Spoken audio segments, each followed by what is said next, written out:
Alright, hey everyone, welcome to a Zelda Speedruns Twilight Princess Any Percent tournament. We've got a winner's bracket round 2 with D3lighted versus Audie. I've got two awesome comms with me right now, Jaquad and Wicked Gligar. How's it going? Good. Are you? Doing well. Alright, I'll set the runners off and leave you guys to it. Alright, so we got D3 and Kejs here today. Kejs is the world record holder, but D3 has a nearly sub-3 time, which is just about 6 minutes off of Kejs's PB, so this could really be quite interesting. Yeah, there's a lot of stuff that's inconsistent in this run that could make it really close. Mm-hmm. Now, I think that D3 is going to be doing the Zora armor route of this game, so that should be interesting as well. Do you know if it's Bite or Gorge? Would be Gorge, yeah. Special to Bite myself. Yeah, Bite is it's probably easier to learn because you don't have to deal with root beer roll at all. But I don't know. I think that the King Bulblin fight is a little bit annoying sometimes. Yeah, he is a bit tricky.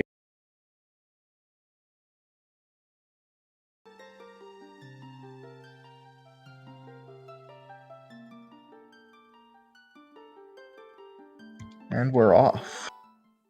Yep. So we're going to see how the rock treats our runners today. This can be a little bit inconsistent, so there could be a bit of a split here. I lost 2 minutes here in round 1.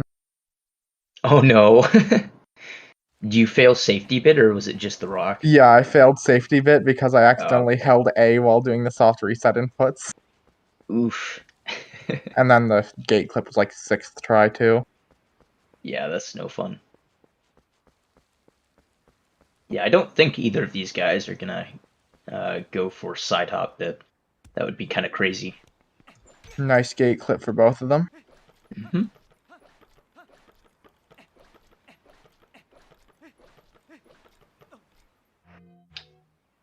I mean, so people, to answer a question in the chat, people can reset if they fail back in time, but they don't get to reset the time. D3 dropped off the bridge and didn't get back in time. Yeah, so we're seeing that with D3 here. He's just gonna lose a bunch of time, unfortunately.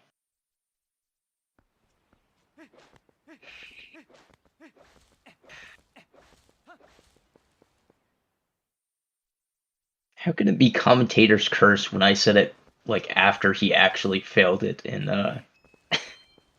Okay. We're talking about like reverse causality here, I guess.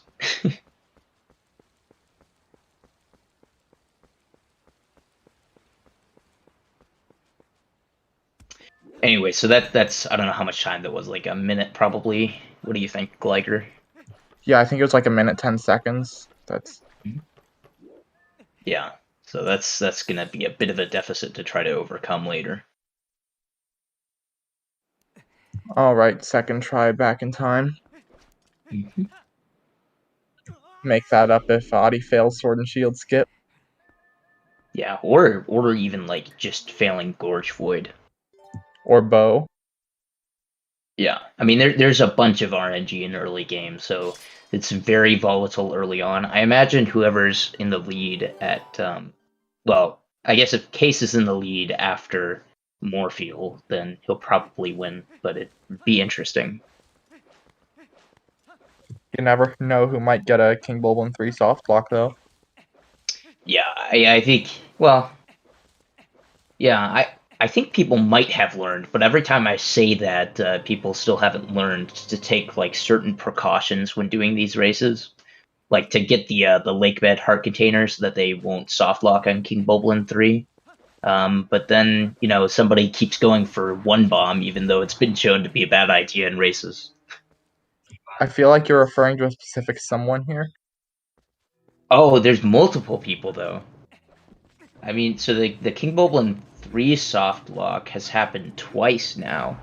I think that it happened to JD after it happened to Cactus earlier in the first round, and then I know multiple people have failed one bomb. At least Ike failed it in one of the seeding races, I think. And then I don't really remember who else failed it, but multiple other people have tried. Yeah, drowning at Moorfield is like one of the worst mistakes you can make. Yeah, it's like what, 2.5 minutes if you're not on bite route. If it's on bite route, it's a lot worse, obviously. Yeah, because you have to you just have to save warp to go back to the first room, Right. and get the water bomb chest there. Yeah, thankfully Gorge doesn't have to refill our water bag with or our bomb bag with water bombs. If But then if you're we also die. shorter on bombs the rest of the run unless you get the city water bombs. Yeah, although usually that doesn't cost a ton of time. There's several spots where it's pretty fast to save a bomb.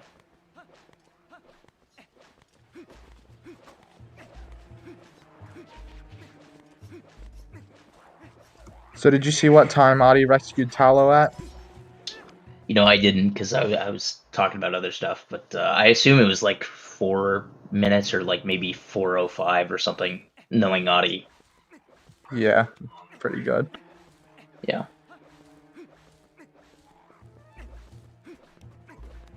Time for goats. Oh yeah, and for the chat, so we're probably gonna interchangeably say Audi and Case. It's referring to the same person, just by the way. So if I accidentally say Audi or vice versa, then it's the same person.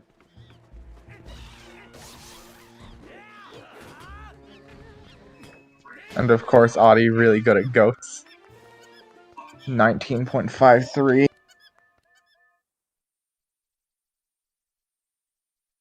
Yeah, anything under 20 is very, very good.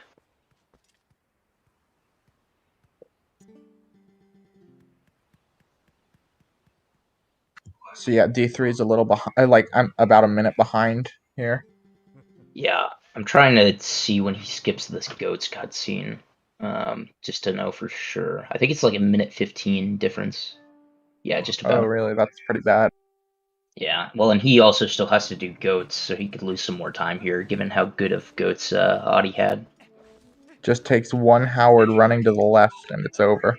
Exactly. Yeah, if they go right, it's not that big of a deal, but going left is very bad. Oh, he's doing left side goats. It's good for safety. Yeah, it's well, it's supposed to be safer. I'm not sure it always is, but anyways. Yeah, I actually just learned right side goats recently, and it's not that bad. Plus, I'm Yeah. actually getting sub 20s for one. Mm-hmm. Yeah, those are pretty good. You got a low or like a high 20-second something there, I think. Also, Case getting good bow Nice. RNG. One cycle. Yeah. Yeah, ideally you slap him and then you can get them off in one cycle.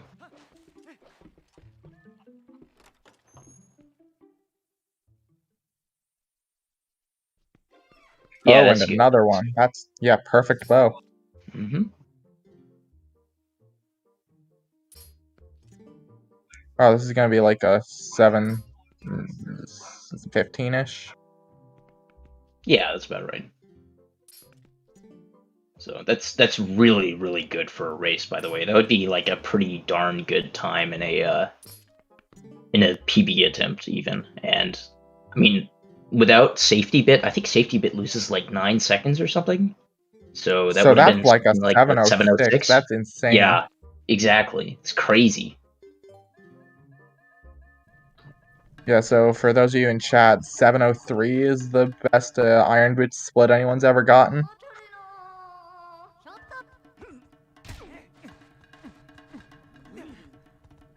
D3 not quite getting the one cycle, but still pretty good bow RNG there.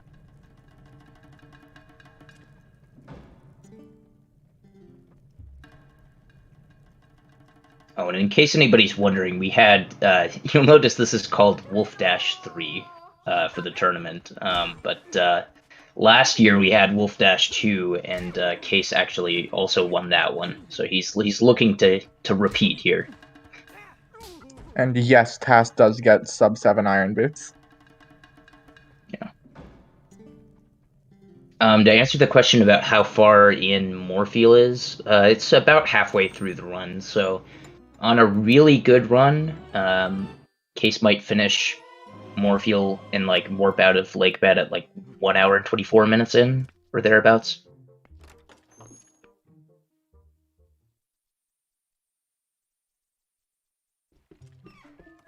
Nice box breaker.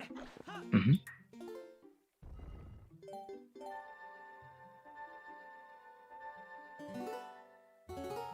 Saves 2 frames. I've heard so many different numbers that I don't even know what's true anymore. For tasks, it saves 2 frames. I don't even know for a human. Yeah. I've heard 2, 3, like 10. I've heard all sorts of numbers. It honestly depends how good you are at breaking the box afterward. For me, it's probably like a second because I always bonk whenever I break the box. Yeah. Speaking of bonking, Not I a just fun one. bonked there. Look at that. We've got a prediction going. Oh, that's a nice prediction. Huh, I like that. I can't read it. What does it say? It's first to finish Morpheal. I know who I'm gonna bet on. I think it's a pretty safe bet. Although, well, it depends. Yeah, I think the route that D3 is doing, he would have a somewhat comparable time at Morpheal.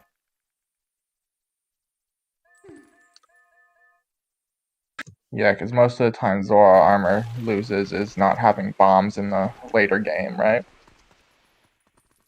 Yeah, exactly. I know there's some routes where you like do Snow Peak after Morpheal, so it wouldn't really be a fair comparison, but I'm pretty sure D3 does Snow Peak before then, so it should be the routes shouldn't make a huge difference up to that point.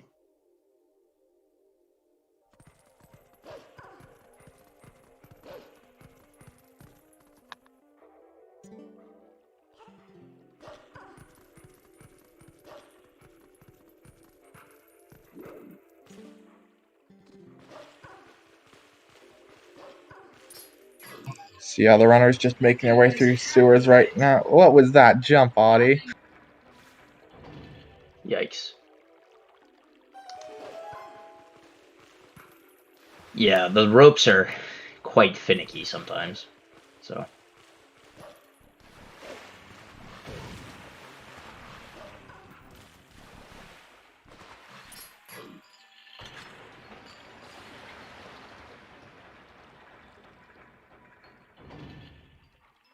Nice mid-attack skip. yeah, that's a 1 frame skip, and it's not super consistent. Thankfully, you got it there. It saves like a how many seconds is that? It's a few, I think. Yeah, I'd say like 5, but I could be wrong. Yeah, it feels like forever. Luckily, you can time the A press relative to your start press, so it's not too bad. The others are just pretty much match for it, and he gets that one. Speak for yourself. I can't time it at all.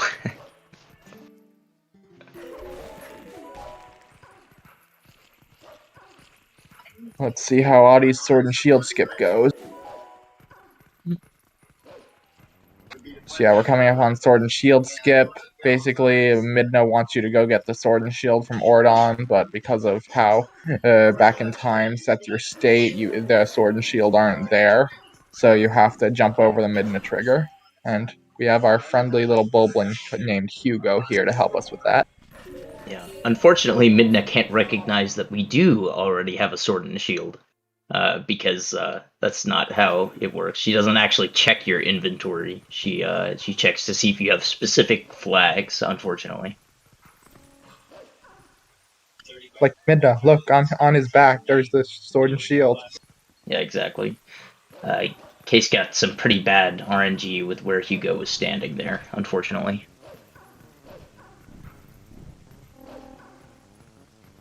Getting some rupees as he lures Hugo, just save some time on the rupees later.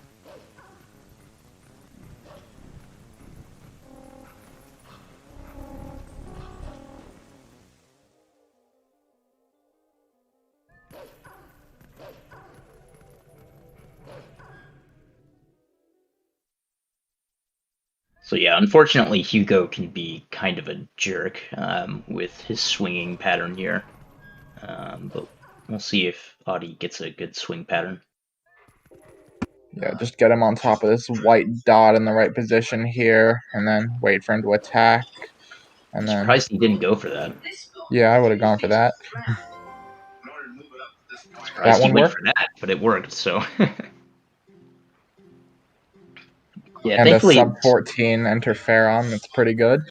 yeah, it's very good for a race. Thankfully, Sword and Shield skip is somewhat lenient on the positioning, especially if you know like how to adjust your timing for the A presses based on Hugo's position.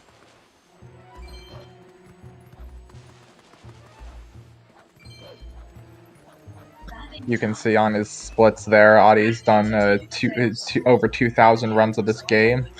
And maybe he's reset his live split at some point, so it might be even more than that.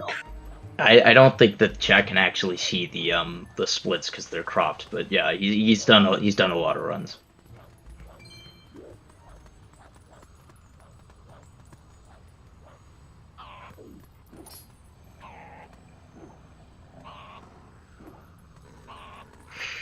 D3 not getting very good luck on Hugo here. Just keep swinging. Surprised he didn't go for that one. I'm surprised he hasn't tried to get Hugo closer to the wall. It worked though. Alright, it worked. So he's still just about a minute 15 behind. Yeah.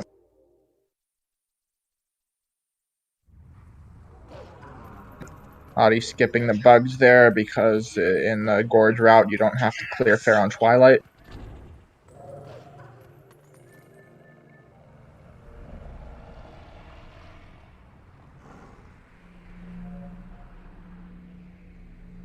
Yeah, speaking of routing differences, I don't recall the exact spot at which the routes diverge a little bit. I think that they'll diverge during Vessel segment. Like D3 is going to do a slightly different lake bed route or something like that. Yeah, because you can get Uku after the claw shot, which is a little faster, and you don't have to turn the bridge.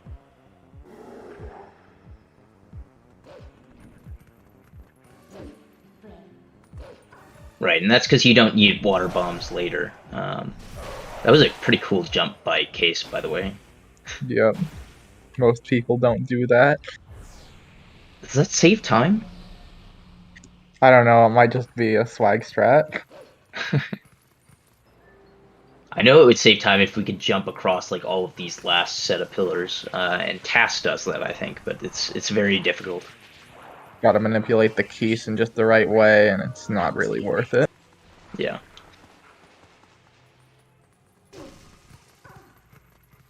Nice cutscene skip.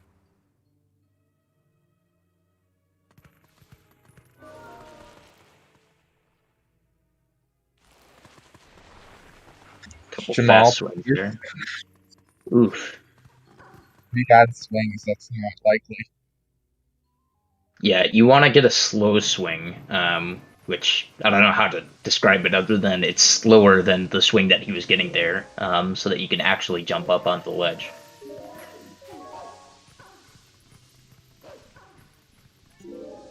Yeah, right there. Let's go. Yeah, so basically, the Shadow Beast raises his right arm really high above his head, and that shifts his hitbox enough so that when you release them in the charge, it has a high arc and you can get out of bounds. Yeah, so D3 could catch up a little bit here, given that Kejs had some bad RNG there.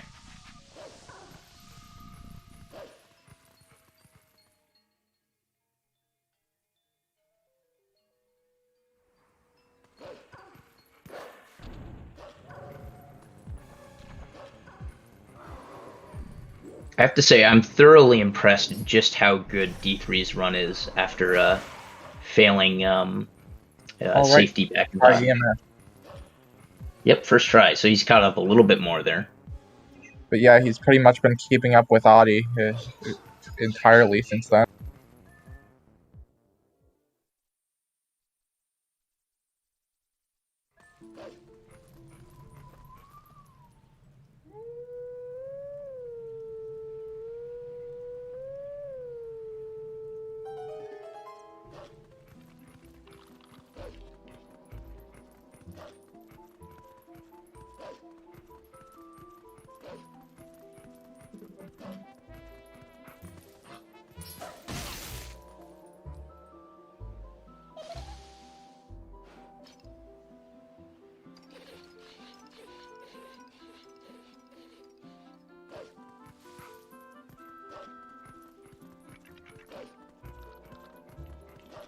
There's not a whole lot to talk about here. We're just chasing around Skull Kid for a little bit before he allows us to go get the Master Sword.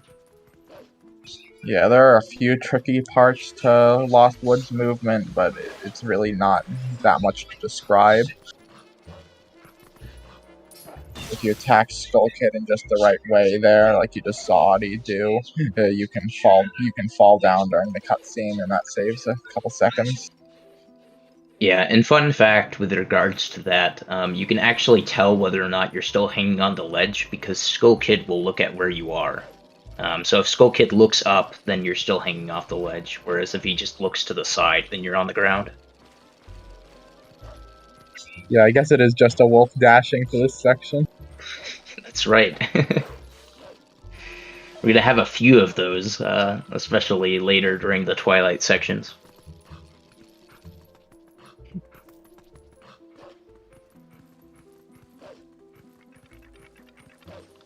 Yeah, we get a bit of a break from the wolf dashing once we get the Master Sword in a little bit. Yep, we get a nice, long, unskippable cutscene.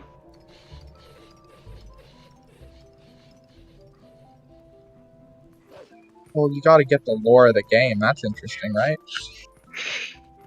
I wonder how confusing it would be trying to follow the story of this game, viewing only the text that you see in the run, and in the order in which you see it.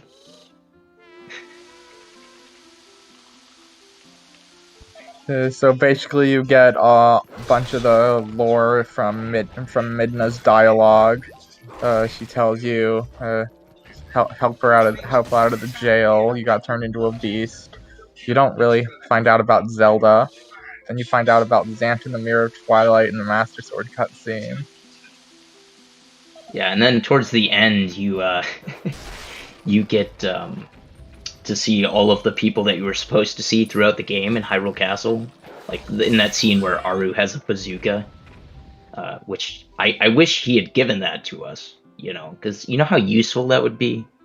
Anyways, We have bomb arrows. Well, actually, in this run we don't have bomb arrows, but yeah, it's true. I guess we don't have the bow, so we can't have bomb arrows. in my headcanon, if you skip Goron Mines, Ashley goes there, and that's where she gets her bow from. Huh? Yeah, I guess that makes sense.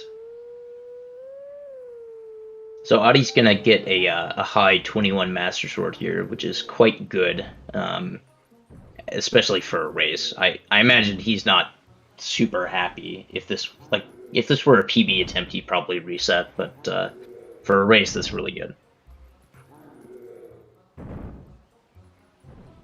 To answer the question in chat about what we need rupees for, there's a cannon that we have to repair later in the game that costs 300 rupees, so we want to get 300 before then.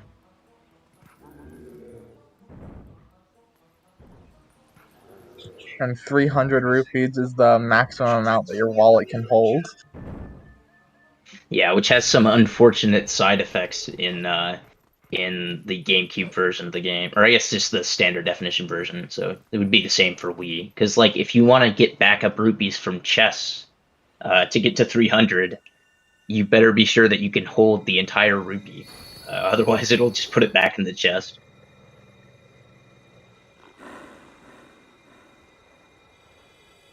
I'm very glad they removed that in the HD version of the game. It's like one of the most...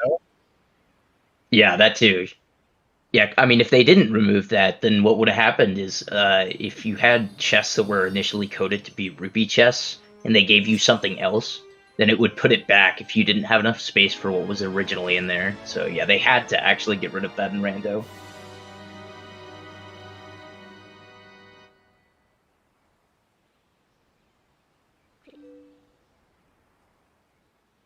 In the vanilla game, there are 2 required uses of rupees. You need the 300 for the City in the Sky cannon, and 10 rupees to shoot out of Lake Hylia with Fire's cannon. But in this, since you have early Master Sword, you can just warp out of Lake Hylia. Also, you skip the Zora armor, so you don't need to go to Castletown afterwards. Well, some people skip the Zora armor, but if you do, If you do get the Zora armor, you just warp there, so you don't need the 10 for fire, thankfully.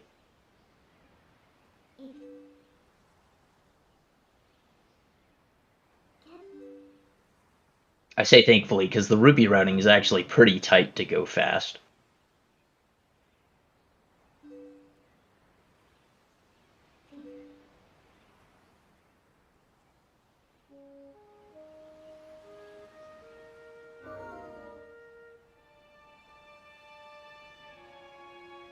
But it's really too bad the earliest snow peak, which is a glitch that was recently discovered, isn't really RTA viable. That would have been really funny to see people going for in this.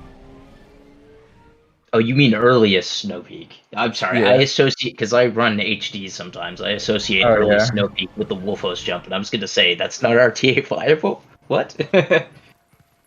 Yeah. Who could even do that? That's not really realistic. Yeah, I wish it wasn't RTA viable. Audie falling into the mist there, so D3 catches up a bit more.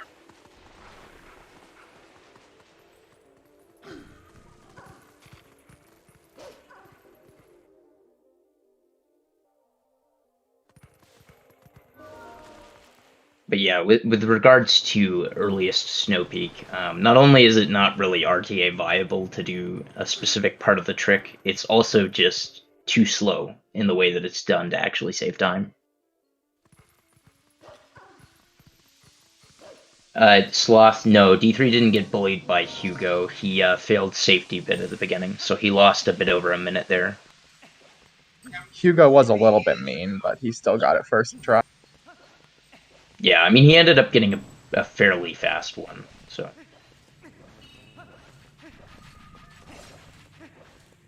Yeah, he was a bit mean. That's right.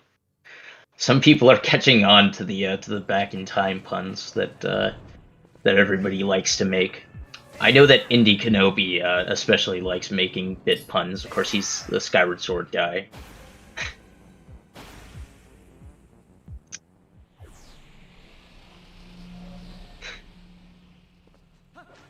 Yeah, Skyward Sword gets a lot more use out of Back in Time, just because they can do a lot more on the title screen. Unfortunately, there's almost nothing on the Twilight Princess title screen to work with, so we can't do very much. Yeah, we physically cannot set any flags on the title screen, unfortunately. There's like literally nothing interactable. Or almost nothing. I guess there's a few things, but they certainly can't set flags.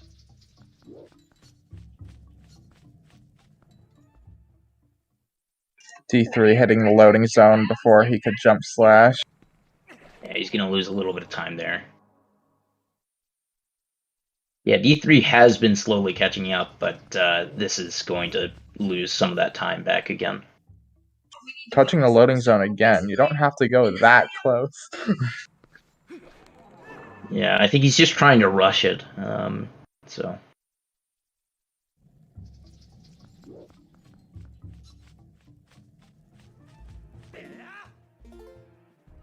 I think he got. Oh, he's going for the start press. Yeah. I think he got a frame late, so maybe he did the console press. Worked. Yeah. Yeah, it looks like he did the console press because I'm pretty sure that was late frame. You can back it up with the late frame if you can press your reset button on your console. It's kind of interesting.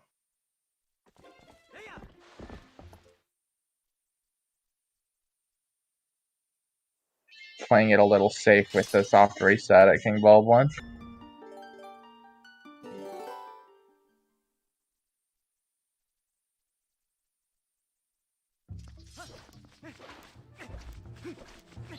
All D3 needs is for Ook to give Audie like 60 hops until he'll be in the lead. 60 hops. I'm sure that's extremely likely. Would that be like 2 minutes of time loss or something? Yeah. Jeez.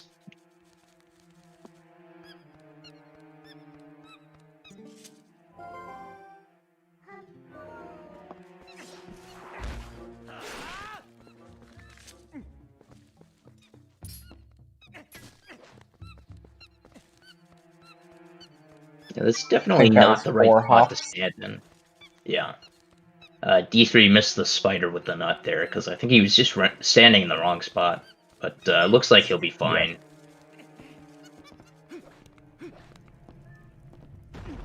Doesn't the Always nice task to get a spider skip, but always sucks Yeah. to have to go for it. Doesn't the task skip both of them or something like that?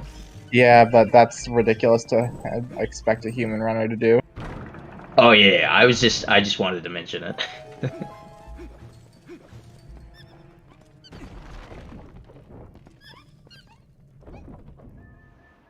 I think yeah, Audi is just gonna barely miss getting a 29 boomerang.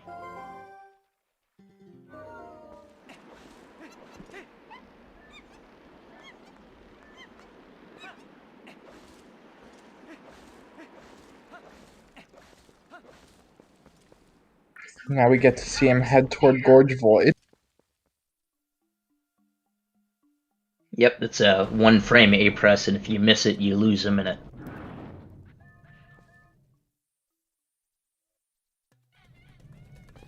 But first we'll see how Forest Escape goes. I mean, it's pretty consistent. He probably won't fail it. Yeah, I mean, well, if he does setup list, which I think he does, then sometimes that's a little finicky.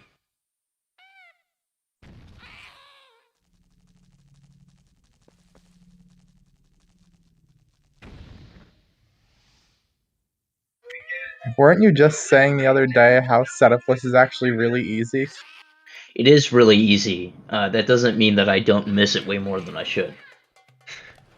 Like, it is objectively easy, but it's sometimes dumb.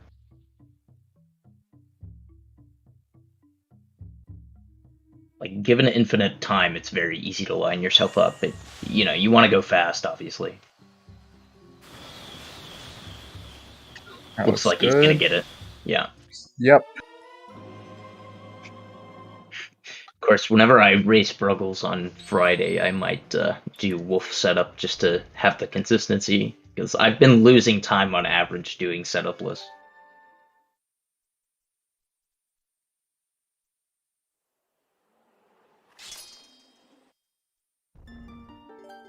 And when you see Audi, he's about to do a seemingly pointless LJA here. It's to skip a mailman trigger.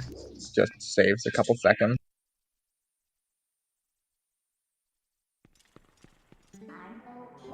It's like 15 seconds. It's a lot. Wait, you can go from that far back? Wow, I've been going way too far forward. Yeah, it's kind of lenient. It's not too bad.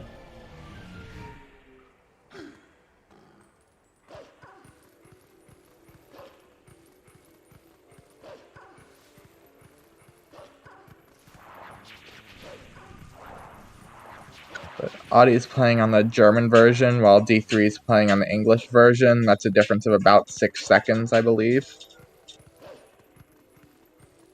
Yeah, it's not a huge deal, because thankfully you can like mash through all the text boxes, or most of them, and so it really doesn't cost a whole lot of time. And since D3 is doing the Zora armor route, it matters even less because he doesn't have to get the Goron bomb bag. Oh yeah, that's true. So it's probably more like 3 seconds, I guess. I forget exactly how much time that one specific. So on the German version, there's a text box for the Goron bomb bag that is Nice instant forward rather pull. than being. Yeah, that was good. That saves a minute. But that water bomb text is slow on every other language except for German for some reason. So it saves a couple seconds by that alone. And D3 actually isn't going to lose that time. Anyway, time for rupee roll. Basically, if you get rupee text while standing on top of a fence, you won't slide off the fence, and you'll be able to roll off the fence to get to the other side. And then you can LJA across the gorge.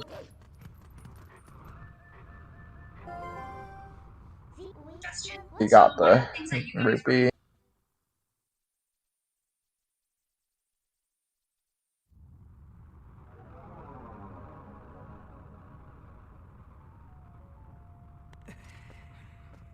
And he's over.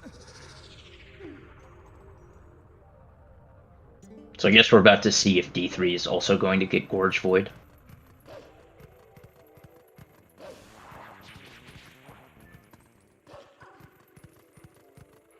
It looks like he's back to being behind by about 1:15. Have to run around the King Bulb when one trigger, but that's behind that gate.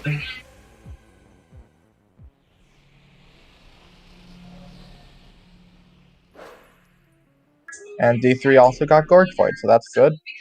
Don't Very have to nice. deal with complications from that.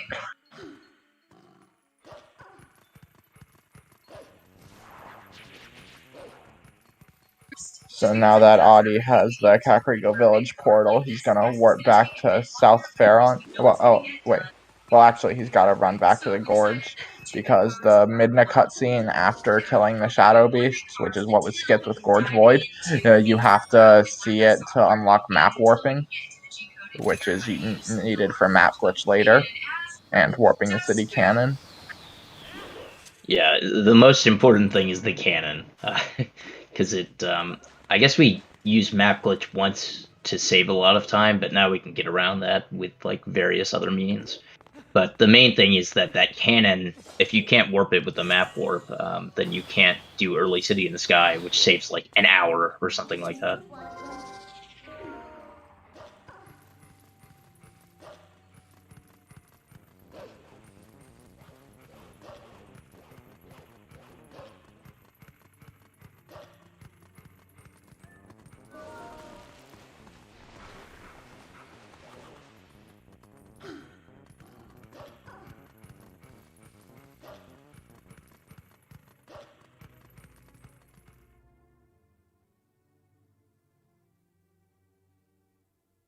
So after Audie does forced escape for the second time, he's gonna run over to Lake Hylia. You can do a gate clip to get there early, and then he's gonna do pillar clip to get into Lake Bed early.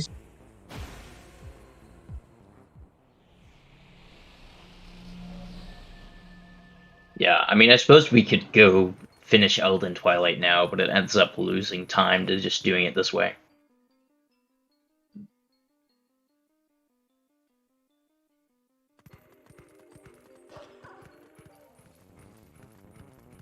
I don't actually know why that's faster to warp away. Oh wait, because the gorge trigger to unlock map warping disappears after you beat the Twilight. Yeah. Yeah, that's basically why. One time when I was first starting out in this game, I forgot to go to the gorge before going to Lake Hylia, and so I thought I just saved 2 minutes until I got to Snow Peak and realized I didn't have map warping to do map glitch. Yikes. Yeah, it'd be nice if the Master Sword would just give us map warp, but it doesn't.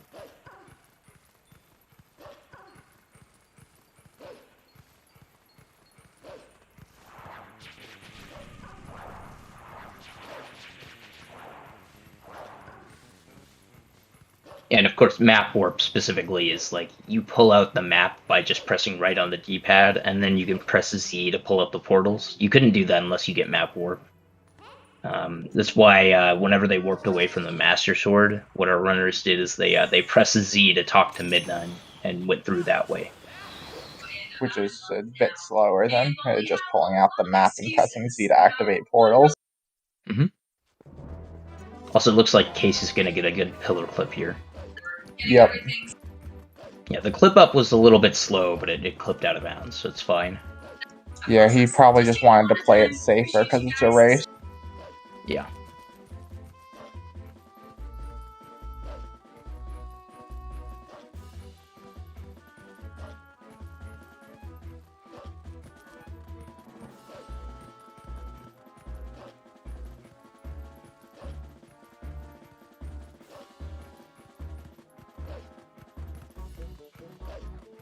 Yeah, well, I mean, pillar clip is not pixel perfect, but it's actually kind of lenient, honestly.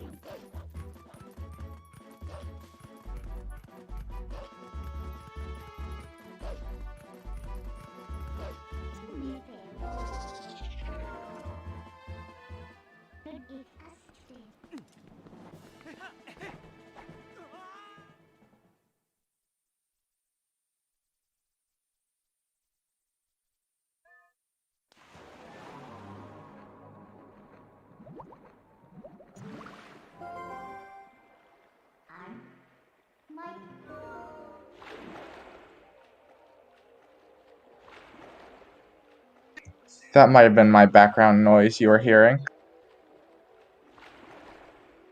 Yeah, I think it looks like Kejs has learned the new lake bed route here, which saves Oh, I a few wasn't paying seconds. attention, yeah. It's Yeah, interesting. it's a bit harder, I think, but it does save a little bit of time.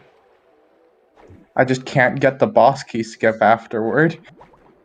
Yeah, that's one of the more annoying parts of it. You have to like just YOLO jump on the onto the railing to save any time. The jump's easy enough, it's just I keep voiding out or standing on top of the thing when I try to clip.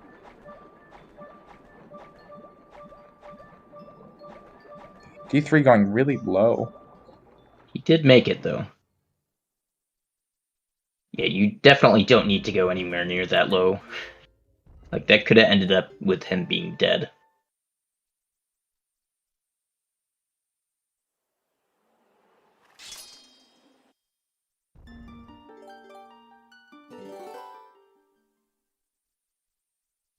Thankfully, with the setupless pillar clip, you have a lot more air though, so there's a lot more room for error. Very funny, very funny.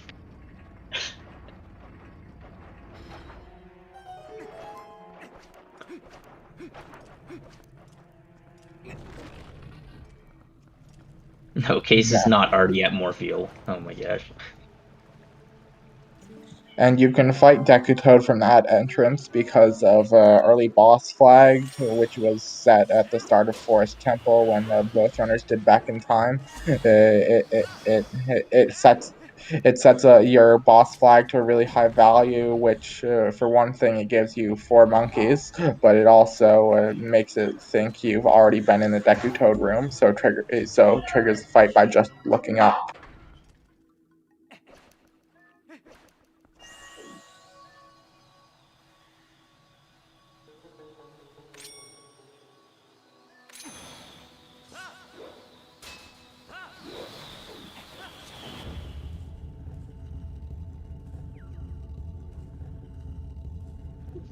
Do you know what Splits Audi is comparing to?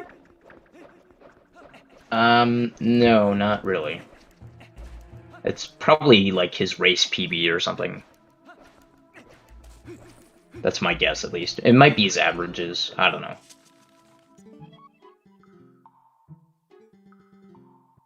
Or actually, no, now that I'm looking at it, it says latest down towards the bottom there, so I think this is actually just his latest run. Oh, okay. It's the last one he finished.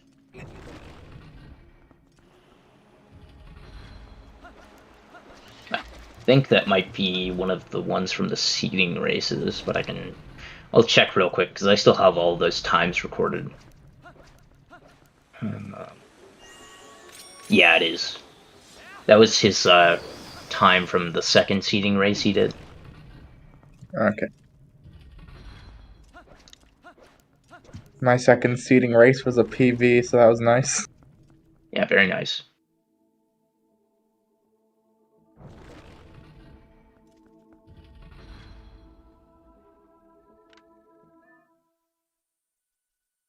Don't expect to see that from either of these runners, though, because they actually have pretty optimized times.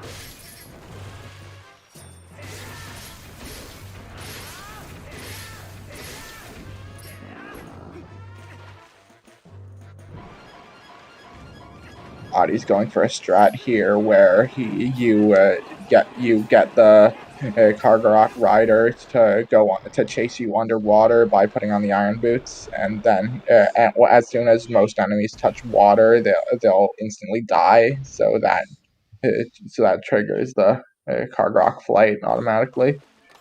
Yeah, I guess they didn't want to code an animation for them swimming, and they didn't want them running around on the bottom of the water.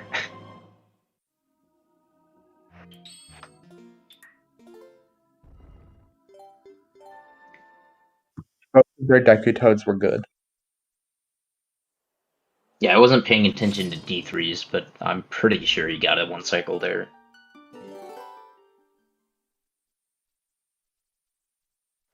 Adi going for the Kargarok clip here. Guess he's got that pretty consistent.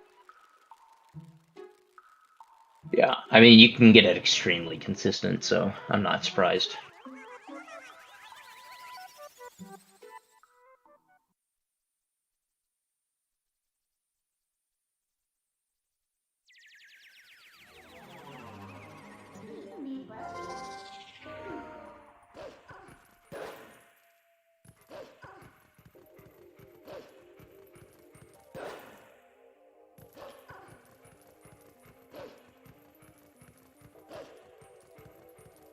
So yeah, flying out of bounds during the Cogrock flight here, you avoid having to take a long turn. You can just go straight to the loading zone at the end.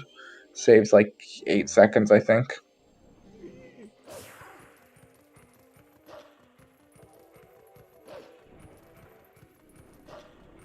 Good midna text skip there.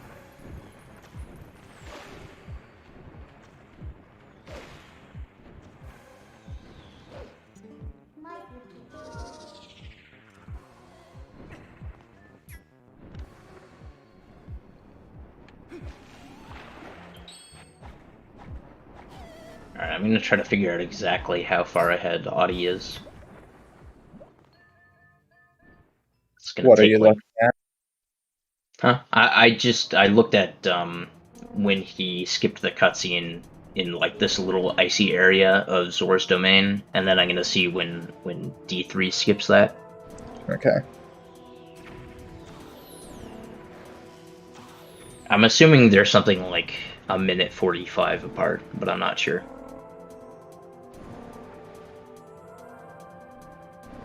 Yeah, D3 really lost time at Forest Bit.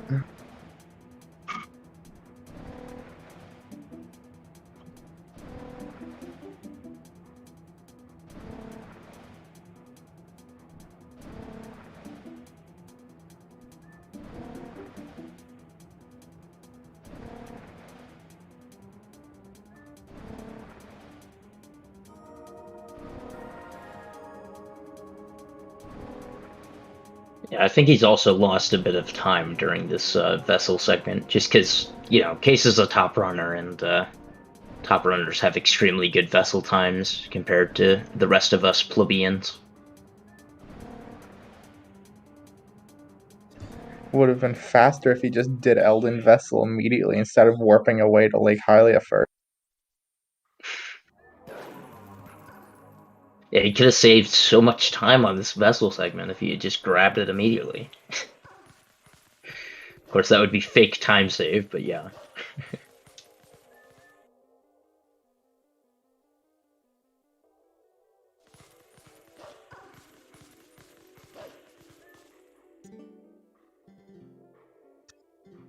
Oh, I missed that. I think it's like, I think my estimate was about right, though. That looks like a little bit under 2 minutes, so probably like 150-ish difference there.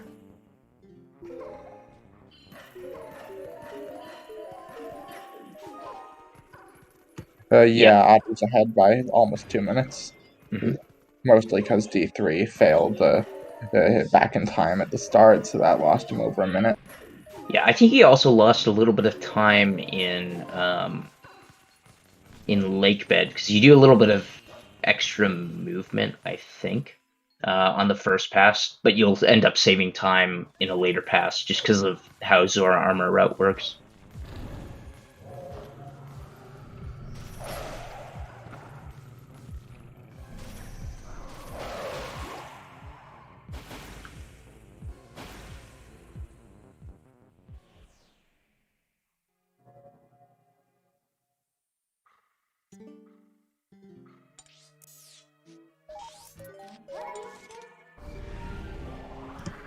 Next couple splits are going to be a lot of wolf dashing, just going around Elden Ring, Twilight's getting all the tears. I think Zora armor loses like 20 seconds. Well, supposedly.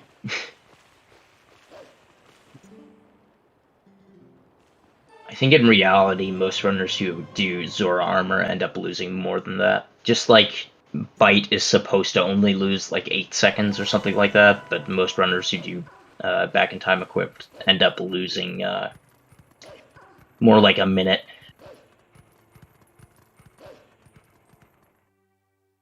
Yeah, because the 18-second estimate is with perfect King Goblin 1 RNG, which is a lot to ask for in itself.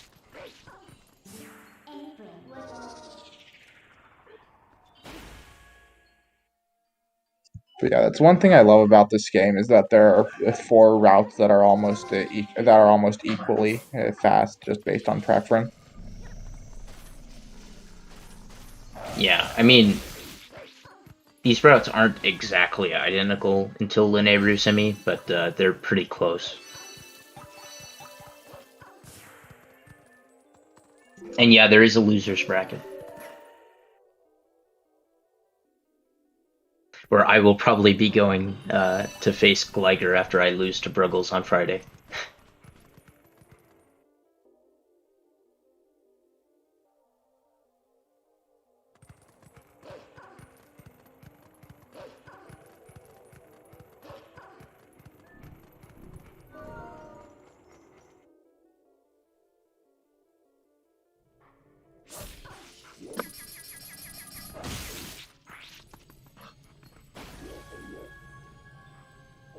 No, Simi, they do slightly different lake bed routes to get to the Uku.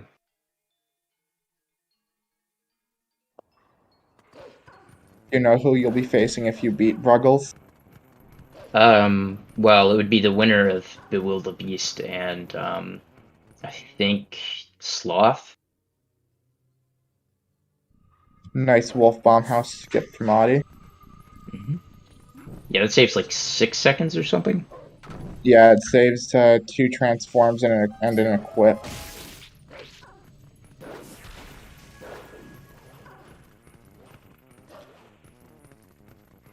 And yeah,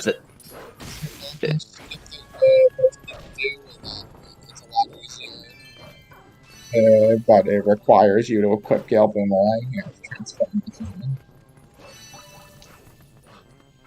Yeah, to answer the question about the bracket format, how double elimination tournaments generally work is people go into losers bracket at specific points based on when they lose in winners bracket, and then from there, whoever makes it out of losers bracket and is the only person left with 1 loss or fewer, or I guess 1 loss if they're in losers bracket, ends up playing whoever won the winners bracket.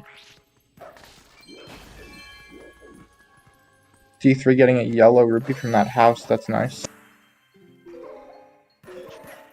Yeah, I don't know if there's actually a link to the bracket. Let me.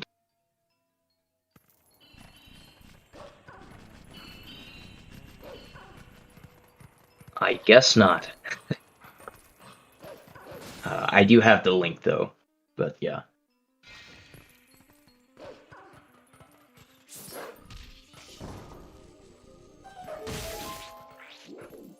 Audie is ahead right now.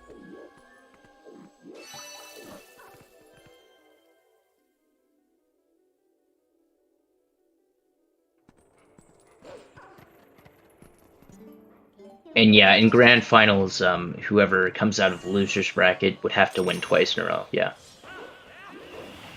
Or, I don't know what I said, but win twice in a row, not lose.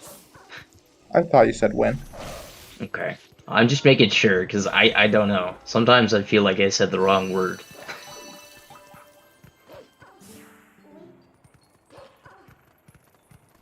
Audie won Wolfdash 2, right? Yes. Yeah, he ended up beating Nimzo in the grand finals.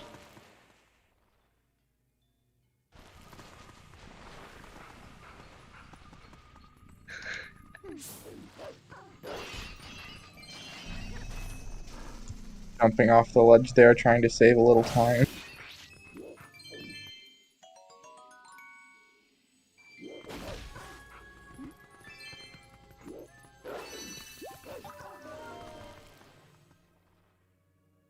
D3 has so many rupees, god. How many does he have? 63. Oh wow. I didn't see. He might have gotten the hotel rupee in Eldin.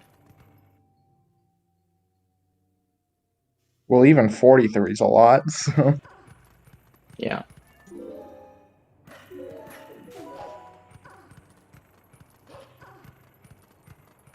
Yeah, because he got 2 blue rupee drops inside the top house and the I think he got a yellow in the. Yeah, I'm pretty sure he got a yellow rupee in the abandoned house. Yeah, he definitely did.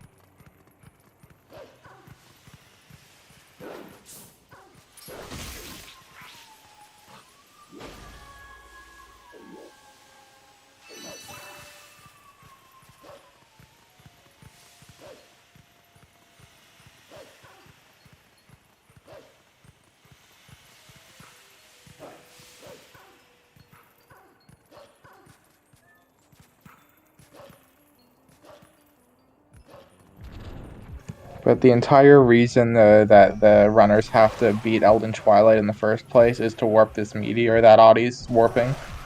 Because you have to beat Linear Twilight.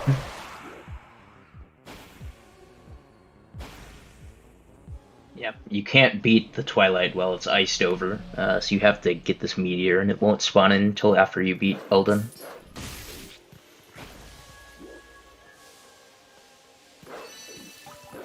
Kejs has made a few mistakes. He's had a number of just like flubbed movement things, but no, there's not really been anything I think that's been more than about 20 seconds.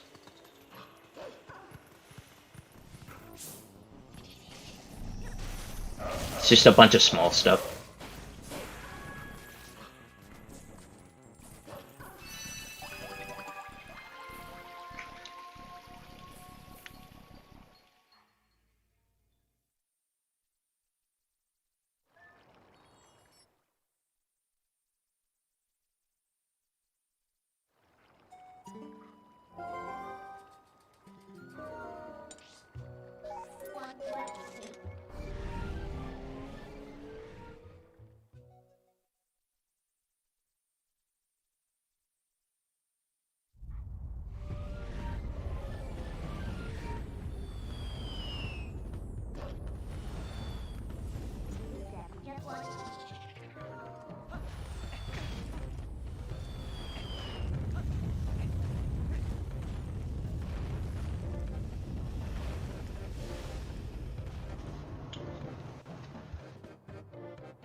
Yeah, this section of the run is not super crazy, but it's kind of nice just to like be able to relax after dealing with a stressful segment for Vessel. So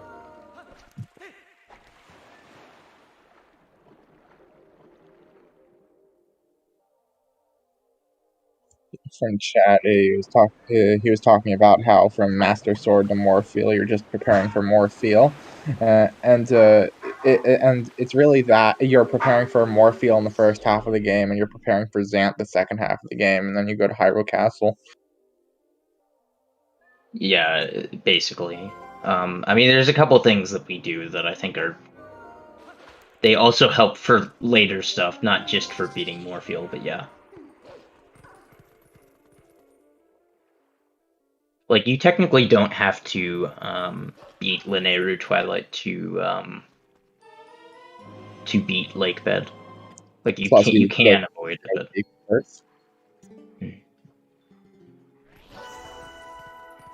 Yeah, but the thing is that you need to beat Linear Twilight in order to go to Desert. So, well, and to get MDH so that you can go to Hyrule Castle later. Nice waterfall side hop by Audie. Yeah, so the run is mostly smooth from this point. There's still like one kind of dumb thing, maybe two left in the run. So Morpheal control and cost a couple minutes. And Not then for also D3, though. Not for D3 oh yeah, though. that's true. I guess D3 is not going to drown. He does have to deal with a ton of slide possibly losing 2 minutes. Yeah, that's true. So that's like the equivalent sort of thing. It'll just be a little bit earlier for him. And then there's also a Rolfo skip, which sometimes can be really bad, at least for me. I don't know if other people struggle with it, but that can also lose a bit of time. That's tricky.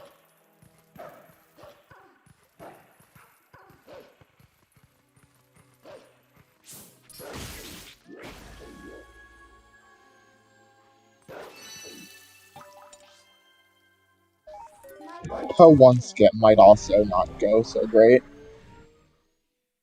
Yeah, sometimes that can be annoying, but theoretically it should be 100% consistent. So it's just execution problems at that point.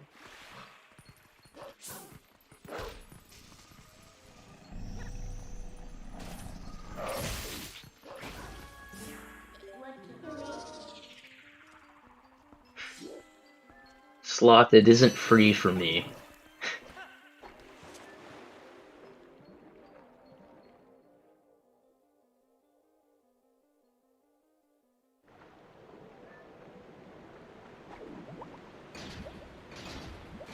D3 not going for waterfall side hop, just opting for iron boots instead. Yeah, it's more consistent to do it this way, but it does lose a little bit of time.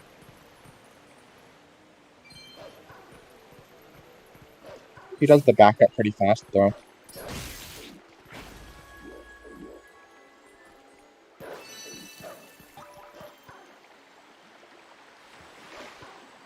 Yeah, I didn't see if Kejs' water or lily pad bugs were good or not.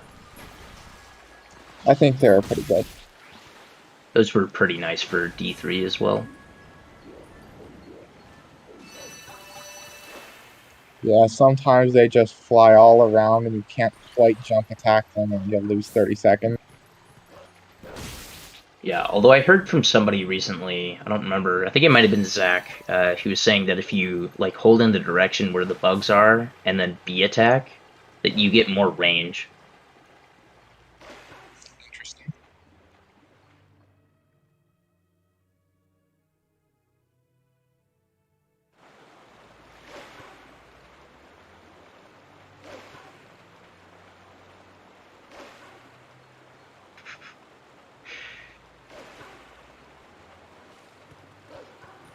Yeah, so in the Wii version of the game, if any bug lands in the water, the cheer goes all the way to the bottom of whatever like area you're in.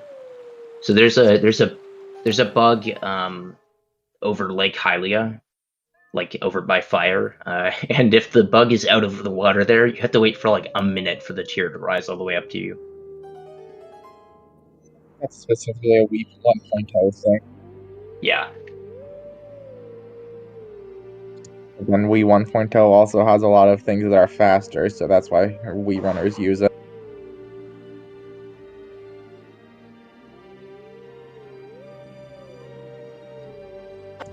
Yeah, the bug in Zora's domain is really not.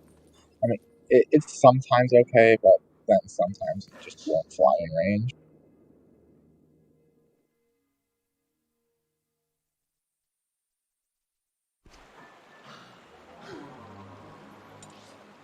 Oh yeah, also D3 is getting a Howling Stone now, because he actually doesn't come back here after Linear Twilight, so he has to grab the stone at this point instead. And the runners, they each have to get that Howling Stone because of skipping beating fair on Twilight. You can't get Ending Blow from there, so you have to get it from a different wolf. Yeah, and you could howl fully at the Snow Peak stone and then get the one in Graveyard, but that requires beating King Boblin 1. Although, actually, I think that on the Zora armor route, you might be able to get that Howling Stone. I guess it's just slower or something. I mean, it would be an extra warp, I think.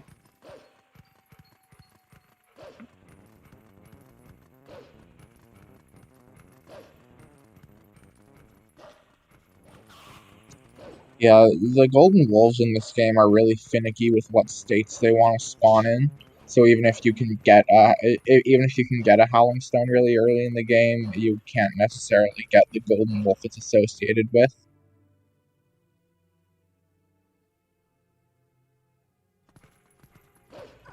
For example, the Howling Stone right outside Sacred Grove, its golden wolf spawns in south of Castletown, but it doesn't spawn until after Minda's Desperate Hour.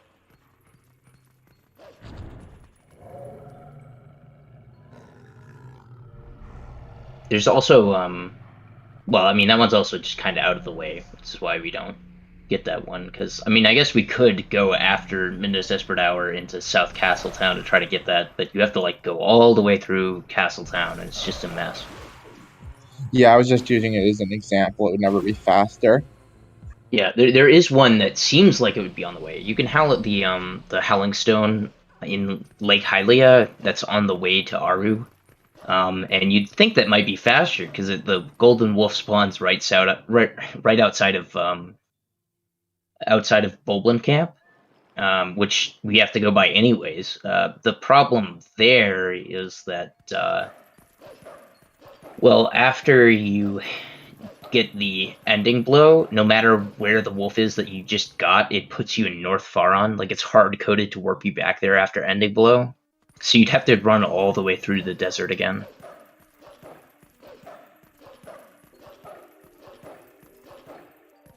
I need to fire 10 rupees to warp back there. I think it's even 20 to go to the desert, but I could be wrong about that.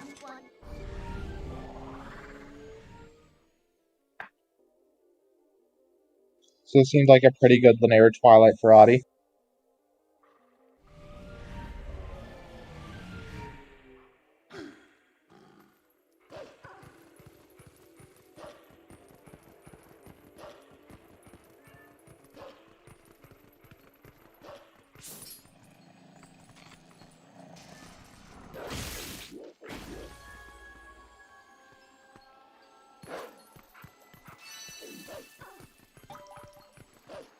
I love those V attacks as he warps. Yeah, you have one frame to do some inputs before you warp after like telling mid that you want to warp, so you can do funny things like jump attacks and whatnot. That frame is also, I'm pretty sure, how Mac glitch works. Midnight can come out during that frame and prevent you from warping away.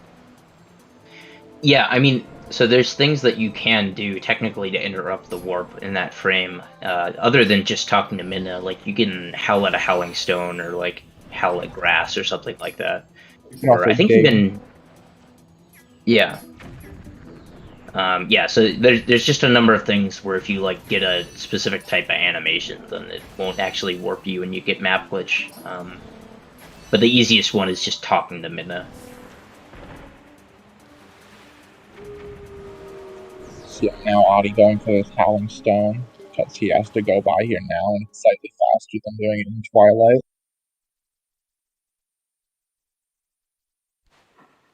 But D3 isn't going to go to that area after he's in Twilight because Audi's only done his bomb bag, which is skipped in the Zora armor route. Yeah, so D3 already howled at that Howling Stone, so he's gonna save a little bit of time next segment. Well, presumably. I mean, I guess he has to go get the Zora armor, so that's gonna... It's not gonna be very comparable until basically they finish Morpheal.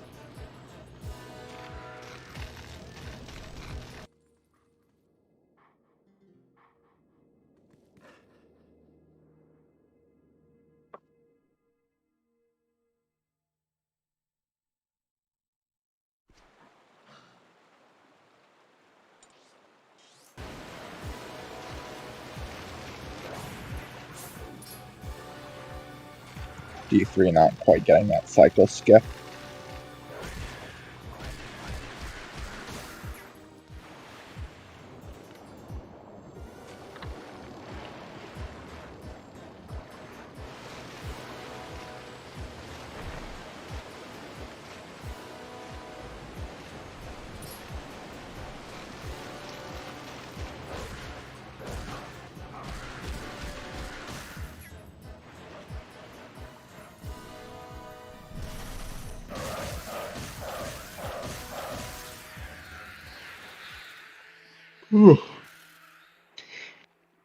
Anyway, so right after D3 finishes the Twilight here, he's going to I think he's just gonna go warp straight to Castletown, and then go start Zora Escort.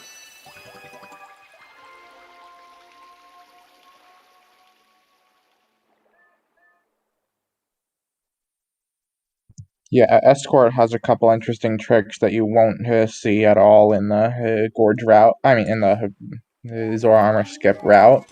For one thing, you can do a clip out of bounds to avoid out and skip the King Bulblin 2 fight. And then also, normally in the Wagon Escort, you run across the Kakariko Gorge Bridge, but since you haven't warped the bridge, there's no bridge to run across. So you get to do a trick called the Epona Slide to cross the gap. Yeah, there are other ways of crossing the gorge. You'll remember that the runners did Rupee Roll earlier in the run. I think they could technically do that, but you can also just use Epona to like back hop over the fence and then do an LJA across, which would theoretically be more consistent, but I have a feeling that D3 is just going to try to do the slide. I mean, it is faster to do the slide, it's just, well, I mean, if you're not really good at Epona slides... What did Audie do? Huh? I don't know. For some reason there was Midna text up while he was warping, and I don't know. It was weird. Oh, okay.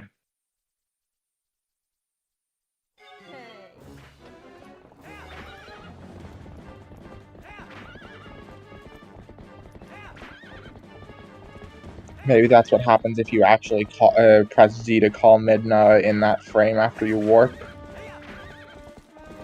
Yeah, maybe. You sure it was Midna text and not like Inuku or something? Oh, it might have been Inuku. I think that's a thing you can do without actually interrupting your warp. Yeah, D3 doing the clip out of bounds here, getting it first try. That's good. Yep, very nice. Yeah, thankfully, there's some people who are not fantastic at that clip. I think most people have figured it out by now, but D3 also runs HD, which has had that particular trick in it for like 2.5 years now, so he's pretty good at it. D3 showing off some Epona slides here, because you have to wait for the wagon anyway. Yeah, if he had bombs here, then he could get some rupees, but unfortunately, he does not have bombs because they're slow to grab in this route. Yeah, with how Morpheal and the Morpheal phase of Zant work, is you either need Zora armor or to breathe underwater, or you need water bombs to refill your air underwater. Yeah, it's the same for Morpheal as well. So both of those things need them. That's part of the reason why Audie has to do such shenanigans to get a second bomb bag and then fill that up with water bombs as well.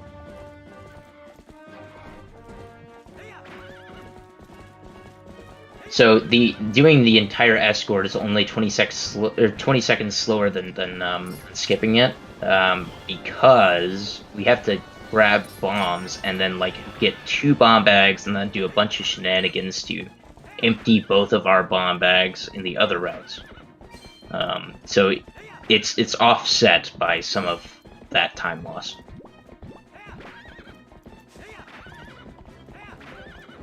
Let's see if D3 gets the Epona slide first try. He Looks like does. he got it. That's really good. Yeah, I think he didn't trust that Epona positioning, so she was probably going to fall into the gorge if he got back on, unfortunately. It is a little bit faster if you can just get directly back on Epona, but he can't. He does have to be very careful here, because he still hasn't cleared the King Bulblin 1 trigger, so he has to do a double LJA, I think, to get over this. No, just a single Or not. LGA. Okay. Yeah, I was thinking the one where you like open the gate and then have to do a double LJA, but if you just walk around the trigger, it works.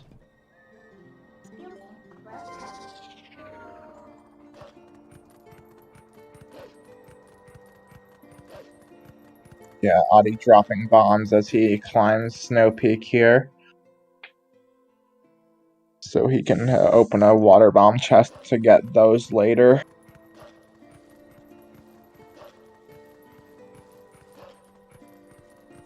Yeah, it's worth noting that if you have any bombs that don't match the type that the chest is coded to, then it'll just give you the type of bombs you already have.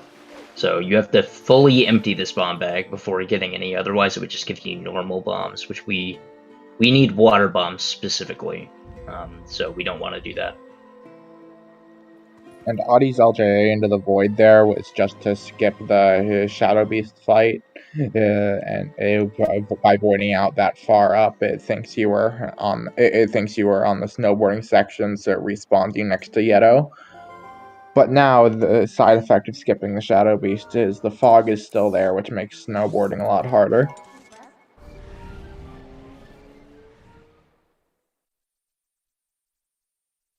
Yeah, it also gets rid of the rupees that would be really nice to collect on the way down. Yeah, nice 75 rupees. Well, plus all the ones, so it's honestly even... Actually, I think it's like 95, and then there's a bunch of ones, because there's a 5, then a 20, then a 50 on the treetops, yeah. Oh yeah, and then the rupee on the shortcut, that's right. Yeah. And there's a bunch of ones, so you could get like upwards of 100, I think.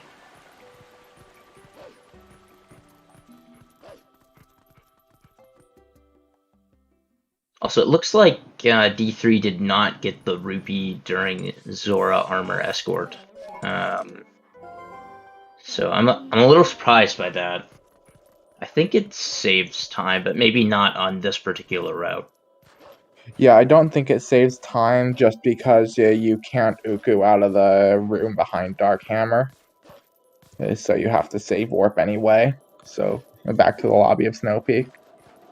Yeah, I just know that Zora Armor Bite, which I think Simikins does. I saw him get the rupee from Zora Escort, I think, or at least it's in the route for that.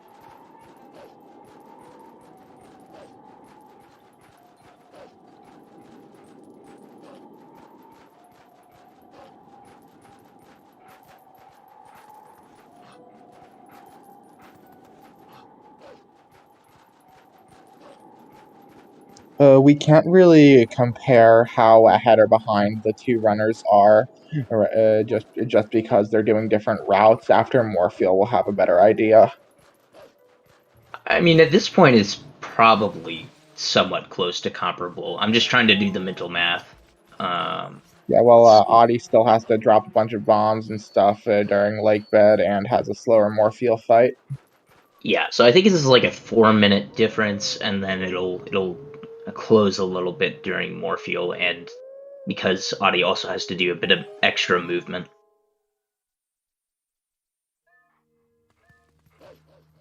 Bite is back in time equipped. It's a trick that we did earlier in Forest Temple to get boss flags, and there's a couple routes that are route variations that are based on it. Yeah, the main significance for Bite as far as routing goes is that it lets you wrong warp to the King Bulblin 1 fight, and after beating King Bulblin 1, you spawn in Kakariko, which is an alternative to doing a rupee roll to get over the gorge. Yeah, the downside is just that you have to complete the Faron Twilight. Yeah, because for the wrong warp to King Bulblin 1, you need to have a saved file with a certain set of conditions that are only fulfilled by certain rooms and states in the game. So one of those is South Faron, right after beating Faron Twilight, but before beating Forest Temple. There are a couple other noteworthy ones, like when save warping when you enter Lakebed. That's another applicable save file, but that one's too slow because you would have to do Pillar Clip a second time.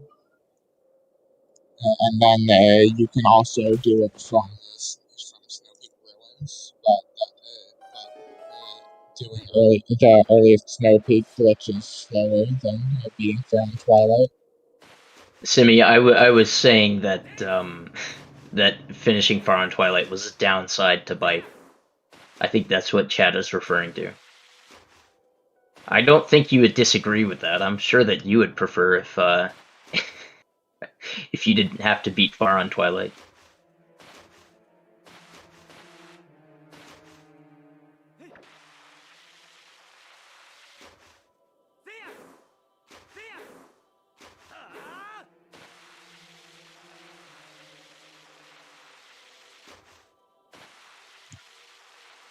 Does my mic sound weird to you? It's at certain times. I don't know if it's because like at some point it just warps after you talk for a long time, or if it's because you're like backing away from the microphone or something. Yeah, I'm not moving, so maybe it's just after a long time. Yeah, okay. That's probably it then.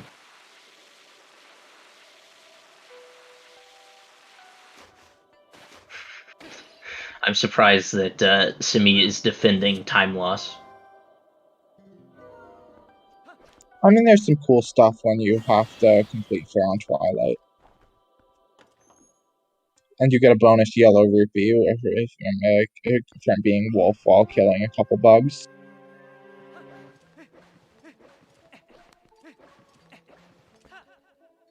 Is Audie really only 30 seconds behind world record? That doesn't seem likely. I mean, I know that his first half was not fantastic, but still. He had like a really good second half. Who just came to... It's Trez. Hello, Trez. Jack, are you questioning my wisdom? Well, my infinite anyway, wisdom? I recall him being like 45 seconds behind his previous PB at this point in world record, so it wasn't the greatest start. I just did a little comparison, and okay, it's 40. It's pretty much exactly 40, which is pretty crazy. Not gonna. Yeah, his like after Arbiters was pretty ridiculous. Well, I just have to say, I don't think we're going to see a world record today, but who knows? First, he's questioning me, and then he's questioning the runners. Okay. That's right. I get it. Well, I mean, his best possible time is only a minute faster than world record, and unless he basically becomes God, then I don't think he's gonna do it. Who said anything about becoming?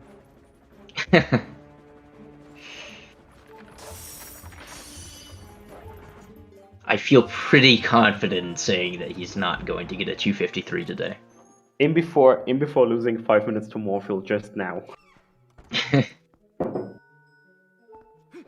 I heard you knock on wood there. Nice. That would certainly bring this race closer.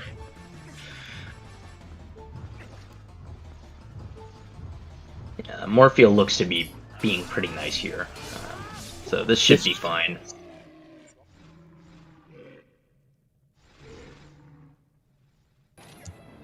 He almost went for it. I can't believe he tried for that. This is what I'm saying, is nobody ever learns that you don't go for this in races. Kind of a relief that Claw Shot missed there. I mean, it was a pretty safe bet. In this case, I think it made sense, just because Morphe was going down so far. And there was, like, basically no risk involved on... yeah.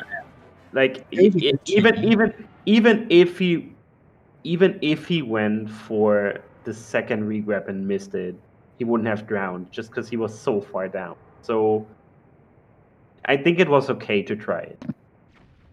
Yeah, I guess so. I'm just thinking of past history in this tournament so far with people who have gone for one bomb. There have been several deaths.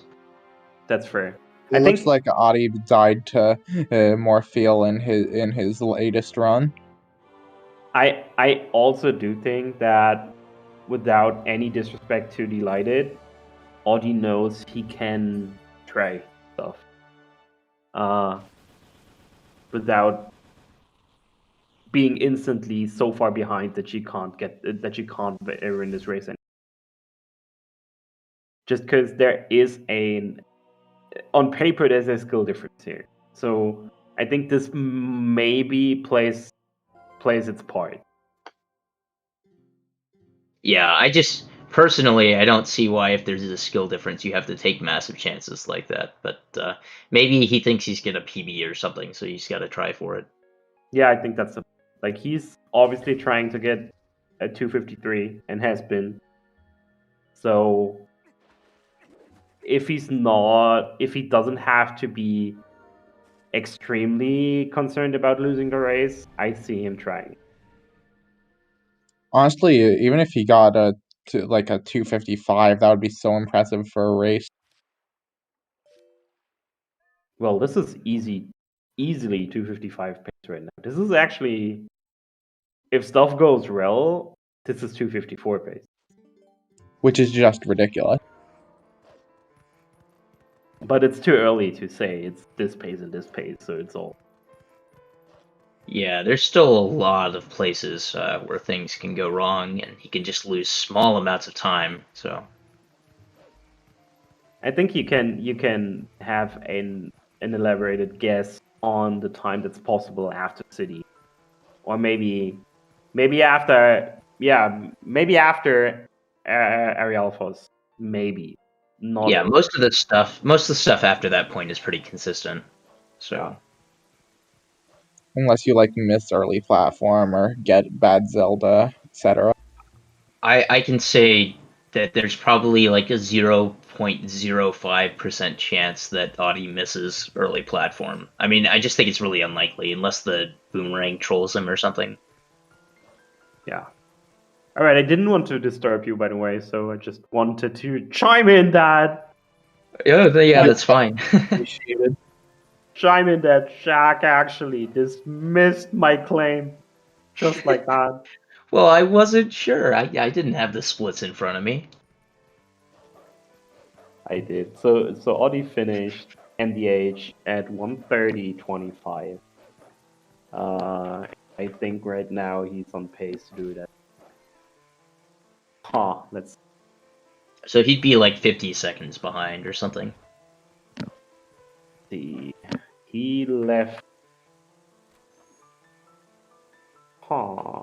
That's still pretty much exactly 40 seconds. Yeah, pretty much on the dot 40 seconds. So we could see right there, D3 went for the legendary zero bomb and got it. It was very nice. Too bad Forge runners can't do that. Yeah. Why don't Trez left like right after I made that zero bomb joke. I think he didn't like my joke. It's not worth responding to. That's right. Just like immediately bow out. It's like, oh no, this guy's so bad. Just out of voice chat. What's this new prediction? Will Audie make early platform? Okay, I'm gonna bet all of my channel points that Audie will make early platform. I'm gonna bet all my channel points that he won't make early platform just because I'll win a lot more if he doesn't. Yeah, make it so that I win some channel points at all. Thanks.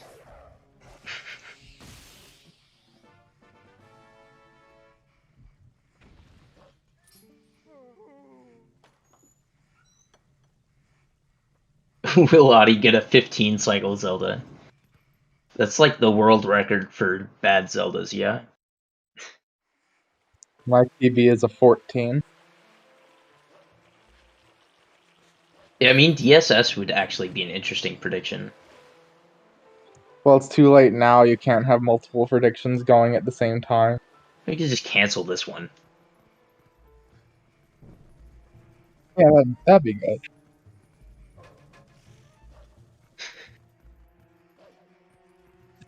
Audie feels attacked by this poll. Like I said, there's like no chance that he's going to miss it, so... I'm surprised so many people have bet on him missing. This is like ridiculous, guys. Come on, you guys are just throwing away money. That I was betting all my channel points and people followed me. Oh no. The lever's gonna win big.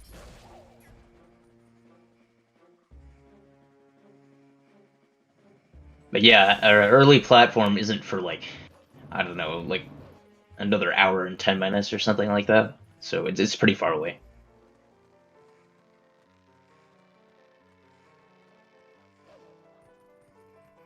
I guess it's a little under an hour 10, but it's over an hour, so.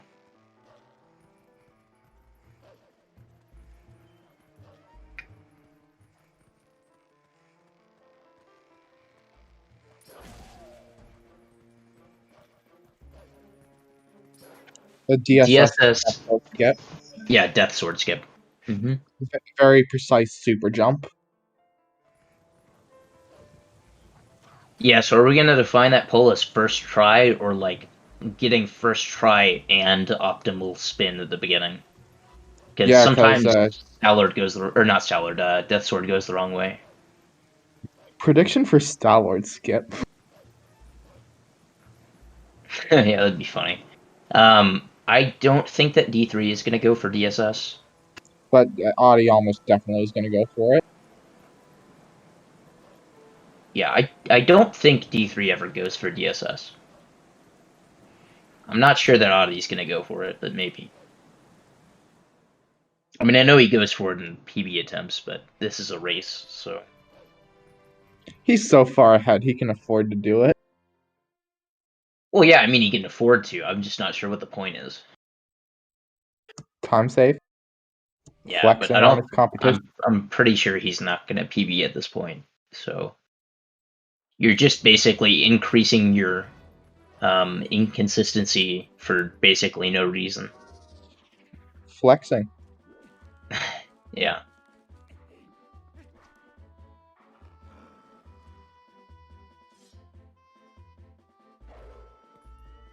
I spent like a week learning Death Sword skip a while ago, and I was able to get it like 50% of the time. But then once I started going for it at runs, it never worked, and so I stopped.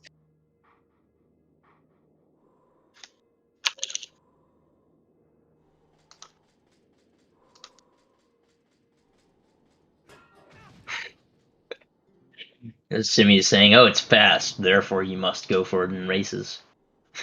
Okay. That's why Simi was doing all of the slow things a couple rounds ago.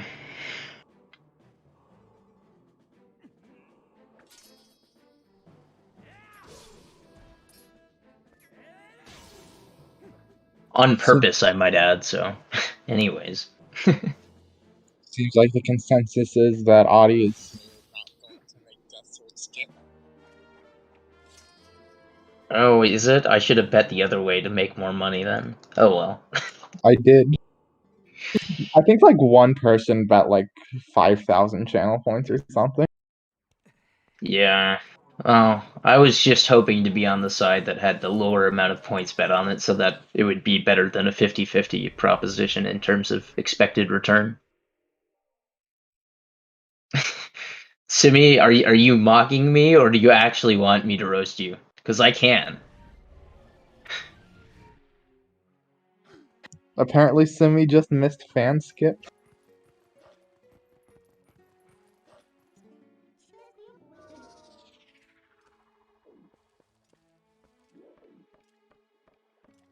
I'm assuming it's first try, Simi.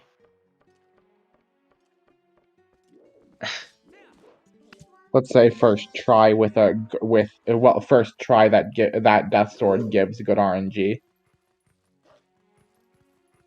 So like if he goes the wrong direction once, we just won't count that as an attempt.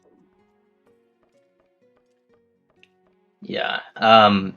Simi is I was gonna say he was assuming that I'm gonna lose against Sproggles and he's gonna lose against Audie, but now that I think about it, he's obviously talking about that time that we're going to meet in the winners finals. Obviously.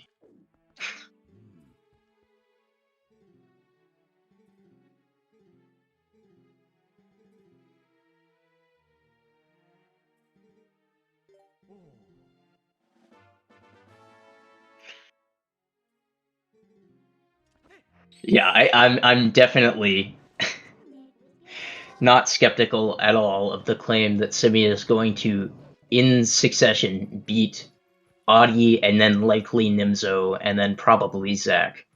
That's gonna be, or yeah, well maybe I guess Zach would be in winners, but in winners finals. So I would be there instead, obviously, because I'm gonna beat a bunch of people in a row, apparently.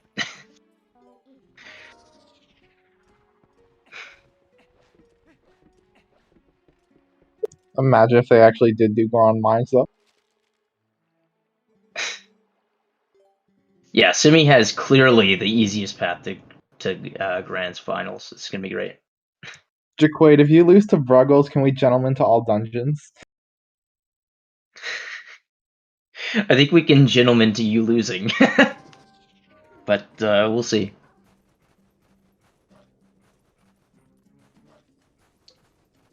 I don't know the all dungeons route for this game, so no. Then I might have a chance. No, but I haven't agreed to going to the all dungeons route.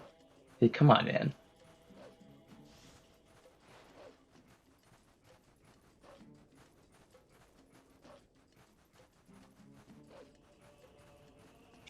Like, all you really gotta learn is dot skip, the claw shot skips the Yeah, tempo no. time, and the entirety of the game.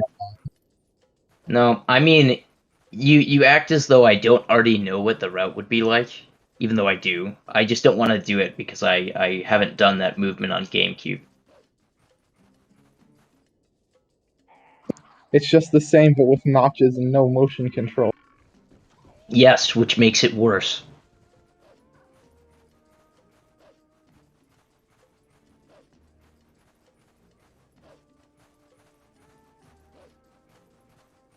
Yeah, I think I am gonna go relearn all dungeons sometime soon. Getting kind of bored with any percent. Can't That get was a- bored with any percent until you're eliminated. Come on, man. Why I suggested we gentlemen to all dungeons. No. 80 is like 45 minutes longer, somewhere around there. Maybe a little bit more than Yeah. that. It's about that, because any percent world record is 254.09. All dungeons is like 240. No, not 240, 340. Yeah, I guess if it's a 342, then it's 48 minutes. Oh, it's yeah. 342, okay.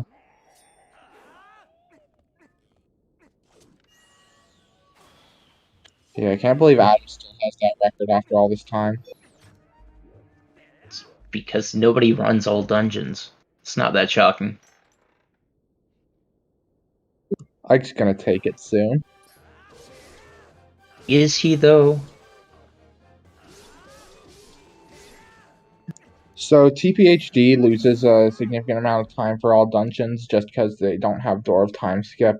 That's a lot, but also just the regular HD time losses like lack of EMS.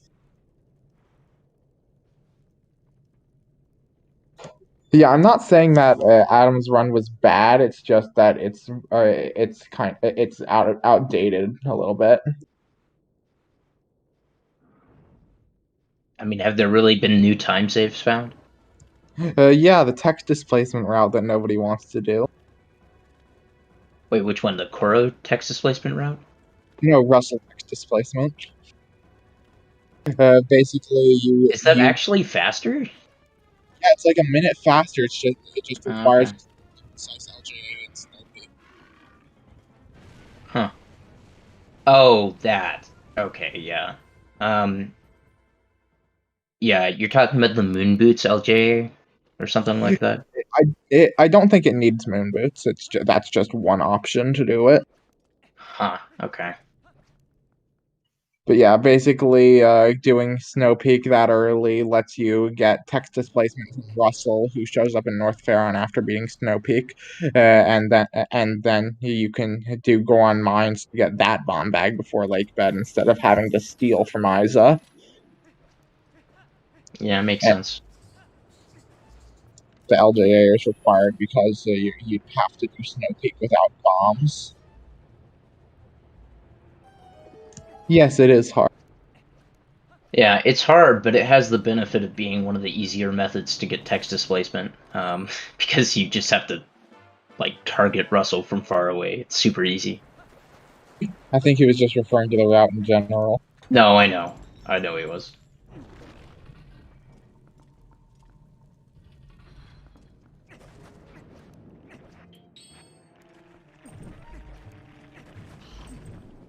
It's still a shame that we haven't found more ways to use text displacement, because we have a lot of good ways of getting it now, and only one thing that actually uses it.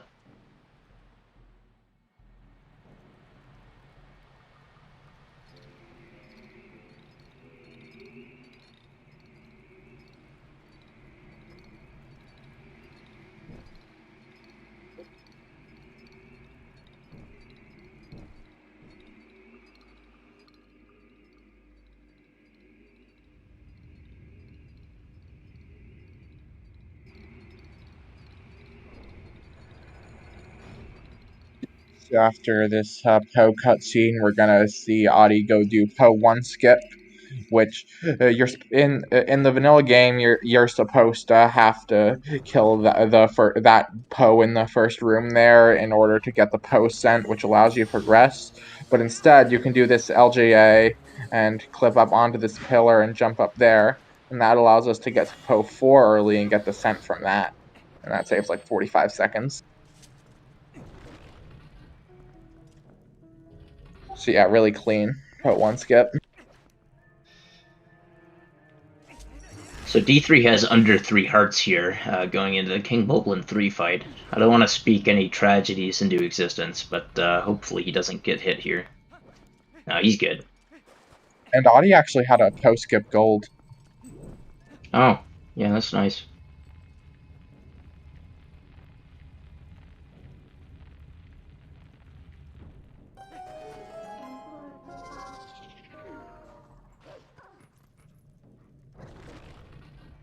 Yeah, depending on how Spinner goes, this is one of the, just the sillier segments, then I could see him maybe getting a 254.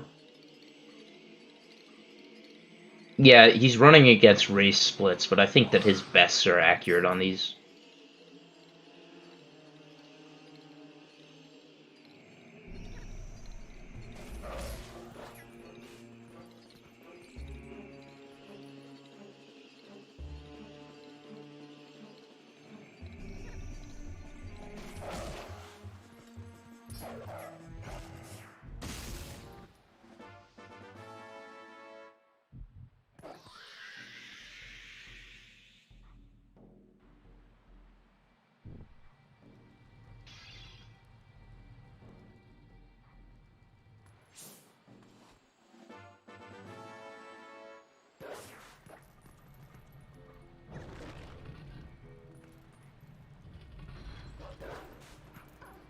So yeah, Adi's like 57 seconds behind his PB after that Poe skip. Oh, unfortunately D3 voided there. That's a time loss.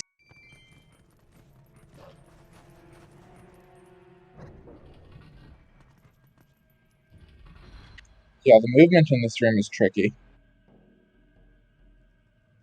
And he failed it twice. I think he's gonna void again. Oh no, he can get out of that apparently. Good backup. Yeah, I think that only works if you're really close to the top. Just realized D3 has a Gale on Y and Claw Shot on X. That's the correct way to play this game, yes. I'm glad you noticed. I beg to differ. No, you're just wrong.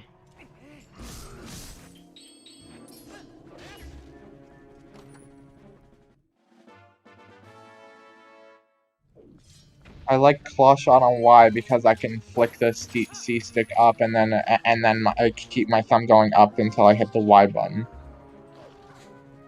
Yeah, I like doing that with Boomerang. So when I'm aiming with Boomerang, I can flick the C stick up and then keep my thumb going to press the Boomerang button.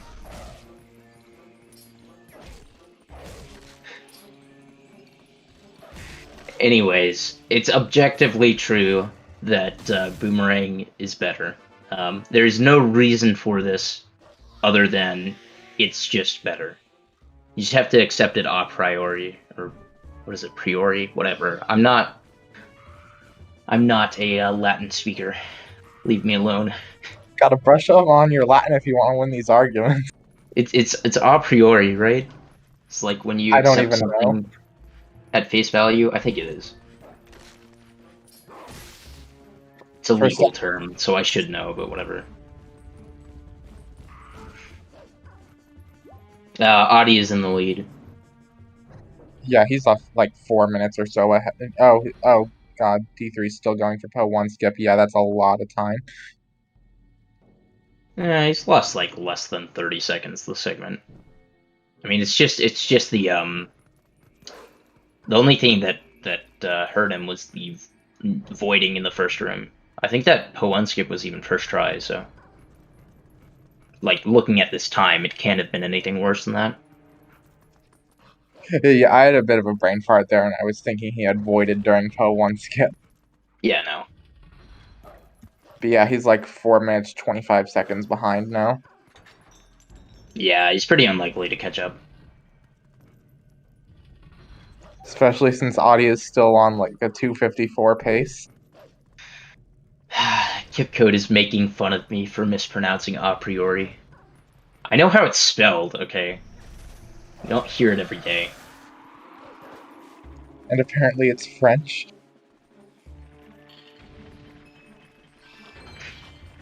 So I've heard that mispronouncing words means that you read a lot and don't talk to people as much. So, you know, maybe that just means I'm like I read a ton or something. We don't have a lot of voice chat in the TV community.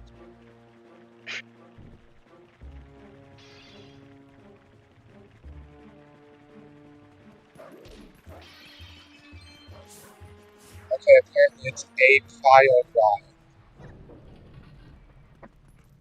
I'm gonna look this up now because I don't trust any of you.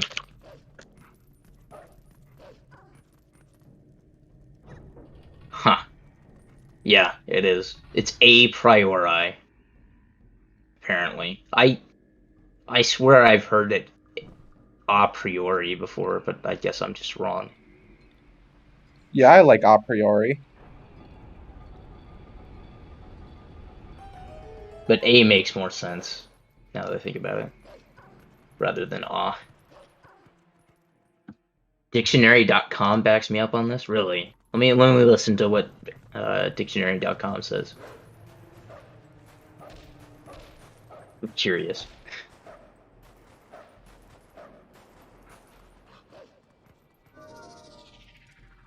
Yeah, well, you have to pronounce it A, apparently. Okay, so close enough, but priori is fine.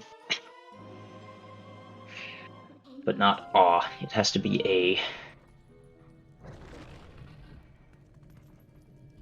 So I guess it's... Huh? Is it French or Latin? No, it's definitely Latin. Yeah, because in French it would definitely be pronounced ah.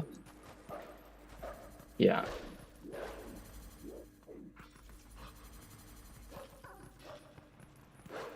Okay, well, I listened to the thing that was doing the dictionary.com pronunciation, and it said A in both of the pronunciations, but okay.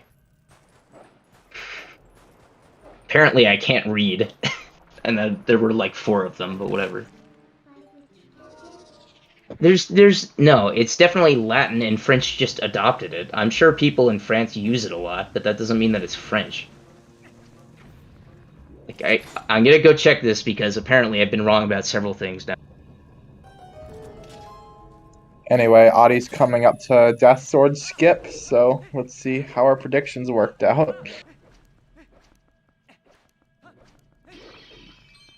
Needed that 1 extra roofie. Okay, I'm looking up a priori. Okay. Or a priori Okay, or whatever. I'm taking Beast's word for it. It's Yiddish. No. It's definitely not. Oh my gosh. It's very, very Latin. I looked up the etymology and it says it is from late 16th century Latin, and it is from what is before. Okay?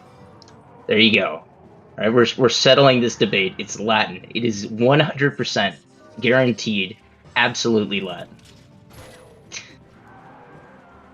All right, Audie is going for Death Sword skip here. Bad RNG. But he's going for it again. I feel like Chad is dunking on me. Yeah. I think normally if he got bad Death Sword RNG, he would just kill him, but I'm not sure. Okay, he's going for it here.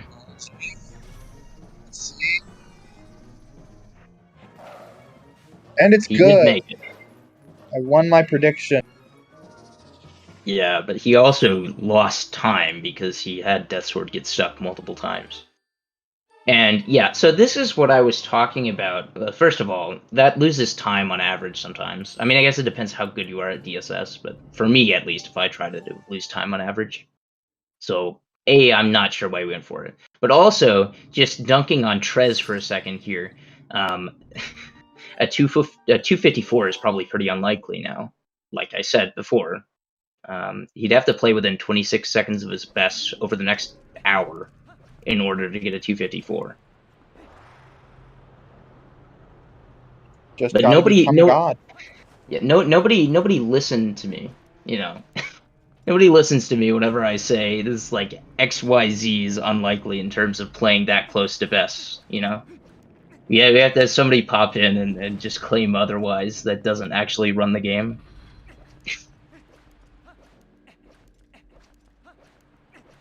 At least you should have commentated so you could get the priority viewing experience.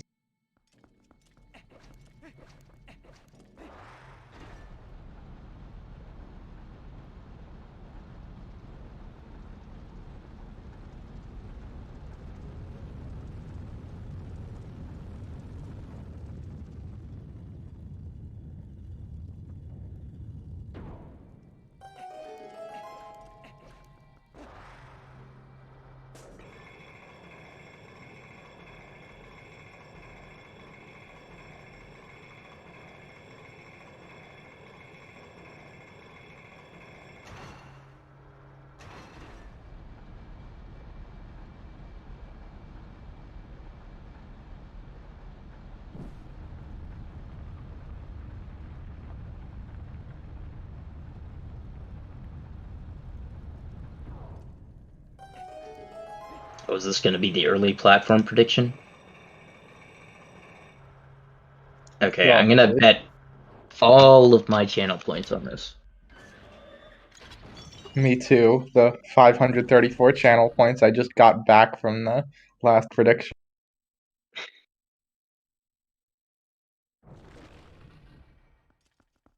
But I'm gonna wait to see what the consensus is because I'm gonna bet on the lower supported one.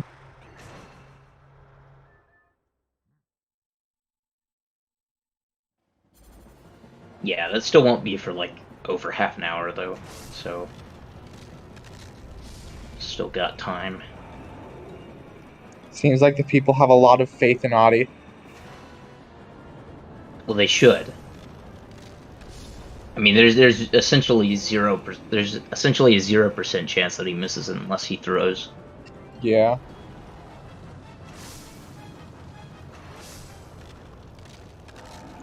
"15-minute timer for the prediction." Very nice.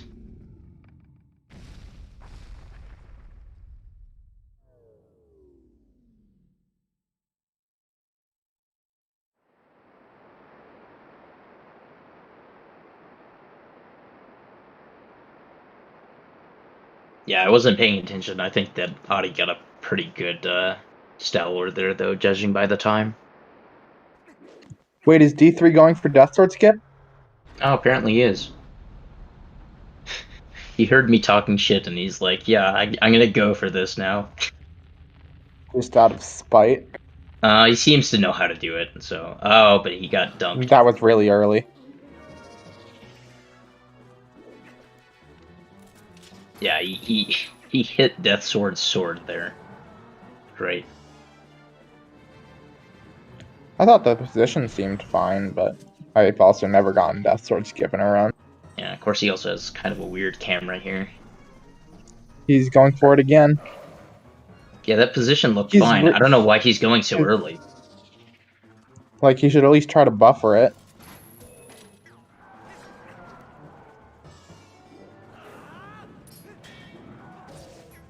Okay, now he's doing the ball and chain strat here.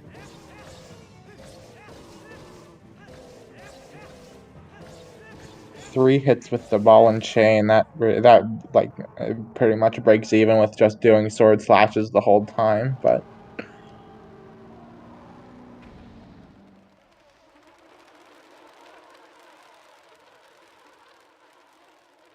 yeah, you have to take into account that D3's PB is like 6 minutes behind Audie's.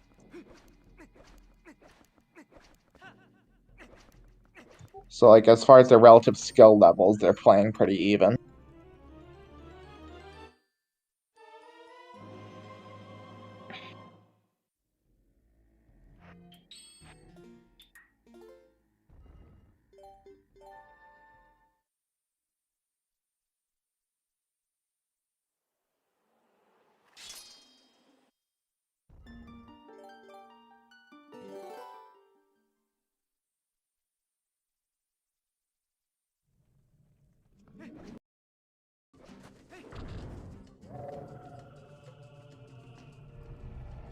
D3 is doing a slower route, that's correct.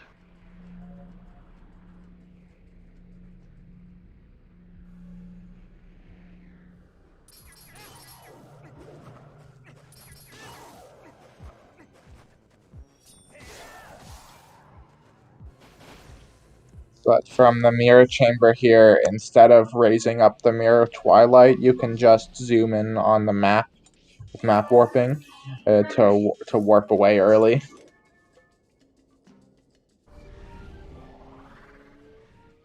And that's another thing that you need map warping for, because just calling Midna won't work. So, so if we were to skip map warping, that would be like a 20-second time loss.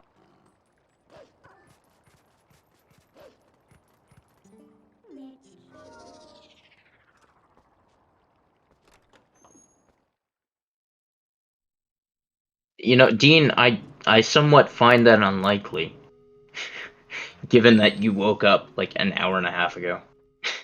And also, you've been active in chat. Yeah, I mean, maybe he was doing the 100% run in his sleep. Oh, I see. Okay. Oh, did Linkus finally get the record? Oh, that's funny. I've done that before, where I put other people as my file names, and I'm like, "Ha, this person got world record." It's very funny. Yeah, GG to Link. Oh, okay then. Alberto did it. Mm-hmm. Yeah, I think they found some new time save within the last couple weeks or so. Yeah, early wallet, but I don't think Alberto wants to go for it because it's really tricky.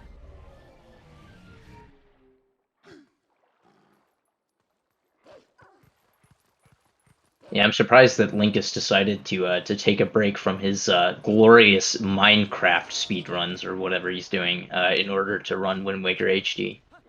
Minecraft speedrunner trying to get into other games. It's pretty good.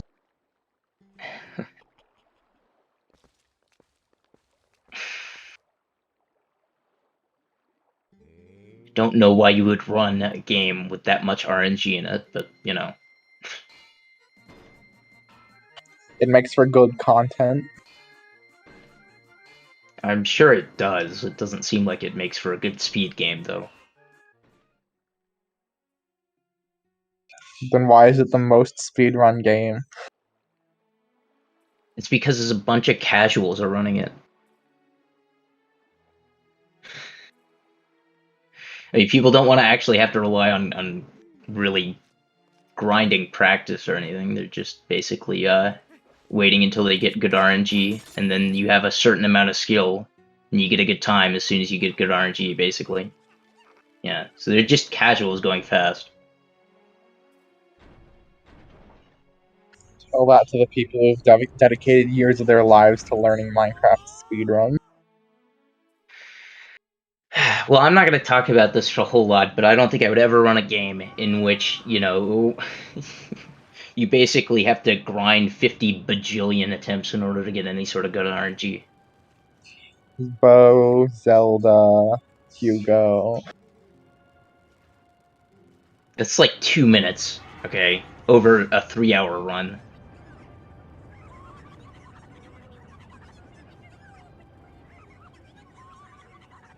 There's like way less variation.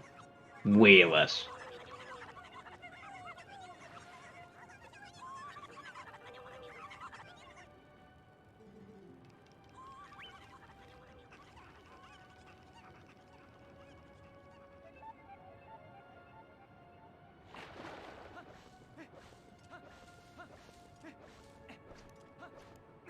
Yeah, luckily in Minecraft there are no like frame perfect tricks or anything. That would definitely make it a lot less popular.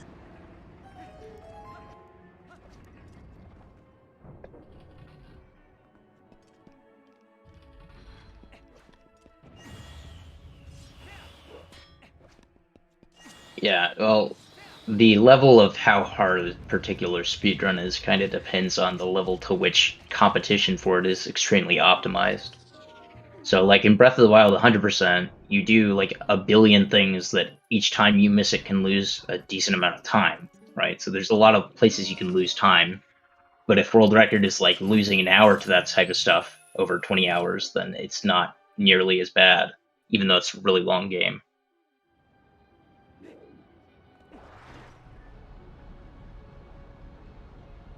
Like, you're not going to miss a bill and then reset. Whereas if you miss Pillar Clip or Gorge Void, you might. I don't know. Seems like the most difficult thing for Breath of the Wild 100% would be trying to memorize the route. And also just having to spend multiple days on your run. Yeah. I mean, I guess the people who are really good at it now don't have to spend multiple days. They just have to stay up a really long time on one day. I think it's like just specs and stats that's at that level, though. No, there's like 2 people, I think, that have better times than him now.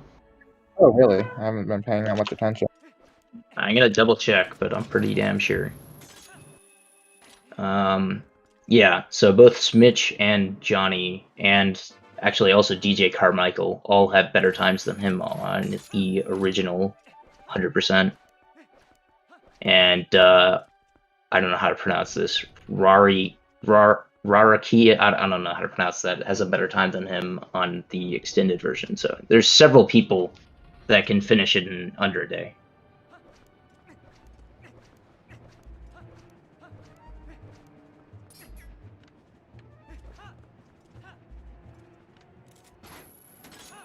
But I'm excited to see someone eventually do a New Game Plus 100% run, because that seems like it'd be really cool. Hello, Dean. What's up? Hello. Hi. What a run we got going on here. Yeah, Adi's got a really nice run. He's not going to PB with it, but he could still maybe get a 254. Just has to beat his goals by 27 seconds for the rest of the run. Dude, Adi's like angles are insane, dude. Yeah. They're almost That's why unbeatable. Yeah, that's why I was saying to Trez that I didn't think that a 254 was probably going to happen, but whatever. Probability-wise, it is pretty low, but for Adi, he can pull 256s pretty consistently if he needs to. Yeah, I mean, like, this run in particular, I think has a decent shot of being a 255. And then if it's not that, it'll be a 256, basically. I mean, unless he gets, like, super troll.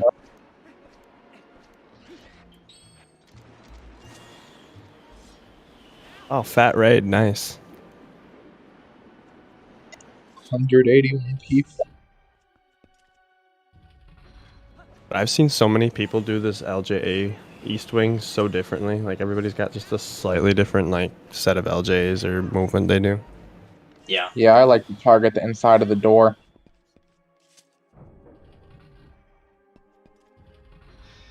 Who bet 11,000 bits on the Audi not getting early platform?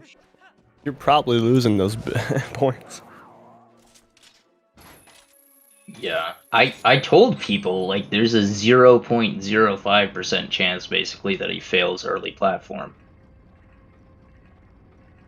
I guess people just want to throw away channel points. I mean, I also bet all of my channel points that he wouldn't get it, but that's only because everyone else was saying yes and I wanted to win. If everybody's not jumping off a cliff, should you jump off a cliff?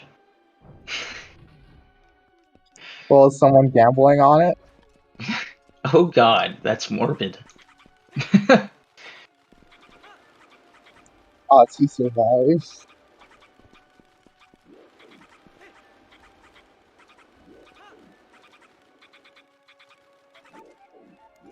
Let's see how Very nice grab. Yes, that trick is so hard. It's very difficult. Yeah. Like, angle perfect, frame perfect, like, yeah. You joke, but it's basically that on HD. What the You can't Uku just hop? target walk on Oh, HD? or Well, you can or- target lock. The problem is that if the Uku falls basically on top of your hands, it actually drops you off the ledge. What? Yeah, that's dumb. Yeah, it's weird. I don't know why it works that way. It just does. Like, I was practicing it whenever I was gonna do bug limit, and I could never get it over like 10% consistent. Whereas, like, I get the Uku jump in SD every single time. Interesting. Yes, that trick is actually free. You just have to target walk off the ledge, which I discovered very recently. Like, if you're not holding target, it's really precise, but if you are holding target, it's really easy. Also, Yeah, nice target. neuropathy.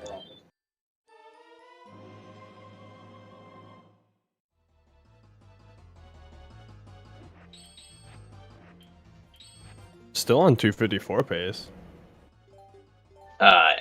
Yeah, it depends on how you define pace. Best possible time.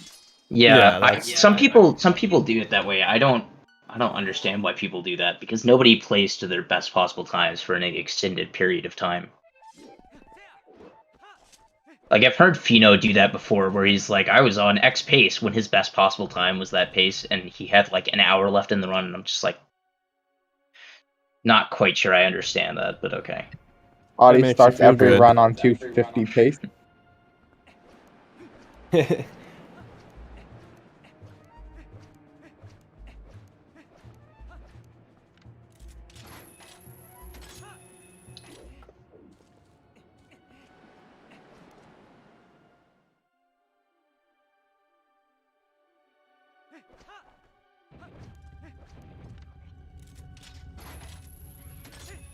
Audie passing and dodging the mob dinosaur there. Very nice. With a really clean two-handed grab on that vine. Yeah, it was great. There's so much skill there involved in making sure he got the two-handed grab. A lot of practice. That's right. I really like city movement, honestly, though. Yeah, Yeah, it's it is really pretty interesting. cool. The only problem is that you have to aim, and aiming is hard. TM. Not if you Like a get good fan forehead. tower is really impressive. Fan towers where the aiming like really comes into handy. Yeah. I mean, I'm not even sure how good you actually have to be at aiming to do fan tower decently consistently. Like, I kind of suck at aiming, and it's not that bad. You don't Well, you're honestly have to referring be to that HD good. or GameCube? I'm talking about GameCube. It's actually free on HD. I think the fans even turn slower. Maybe your gyro's just faster. Well, yeah, that's also true, but the fans do turn slower as well. That's I think really somebody weird. timed it out at some point. That's really weird. Why would Nintendo do that? Make the fan tower easier for casuals. Yeah, I didn't realize until the longest time that where you aim on like the second to last fan could make it significantly easier to get the final grab. Yeah, the further out on the fan blade I find to be easier. If you're more to the inside, you have to like readjust your horizontal position as well. Well, I found it easier the exact opposite actually. The timing is more lenient on the inside of the fan, but the angle Yeah. lines up better on the outside, I think. Okay, that's interesting. We'll see where Audie targets it. Yeah, we're about to see. Let's see. Yeah, he went kind of Really inside. And he Yeah. had to go up and right. Missing that final gem. Aw, feels good, man.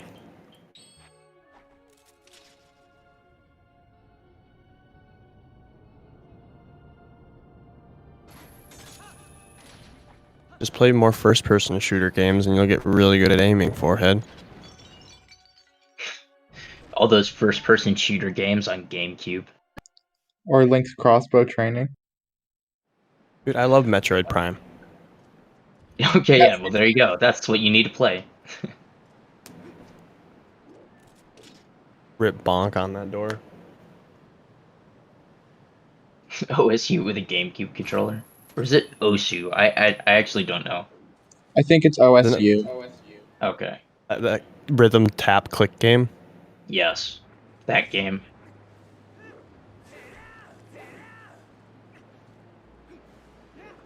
Nice clean skip there with D3. Yeah, he jumped really wide, but it still worked. So You just gotta That try- angle is basically free.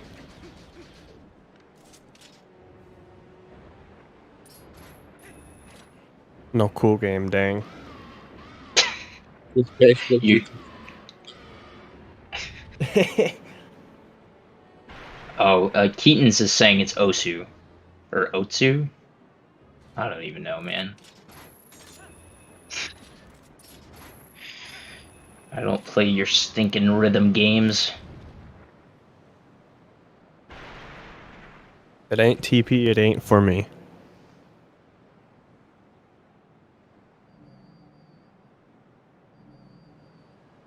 And this is like, it's crazy because they were a lot closer before endgame, and then now the gap is getting a lot wider because of just this insane movement at the end here. Nice first First try. try I'll skip. first skip. Let's go. Yeah, let's see. So they were how far apart at MDH? Looks like they were something like a little over 3 minutes behind. Or D3 was like 3 minutes behind. And now they're how far sitting behind around is 6. 5.5, 6. Yeah. Well, there you go. I know D3 went for Death Sword skip a couple times and missed those, so that probably lost like a minute. Yeah, that probably lost 2 minutes or a minute-ish. Yeah. Nice first try void out by Adi. Hard trick. Gotta reset that dragon back to the middle of the arena.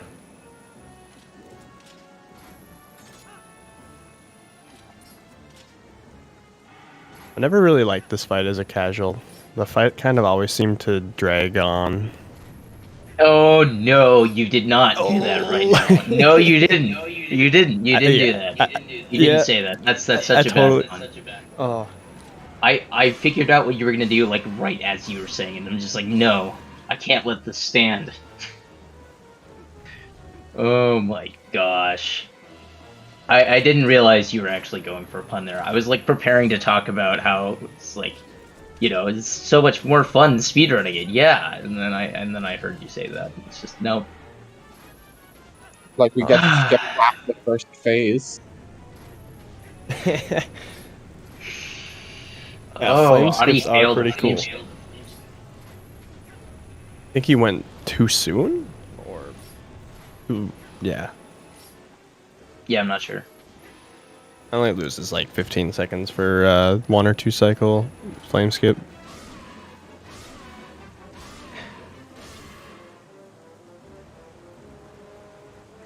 Keaton was happy with your pun. Keaton knows what's good humor.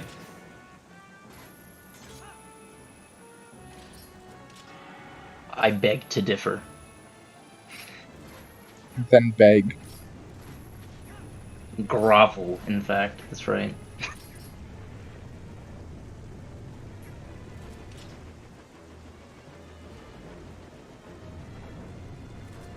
Yeah, I'm begging for Dean to stop with the horrible puns.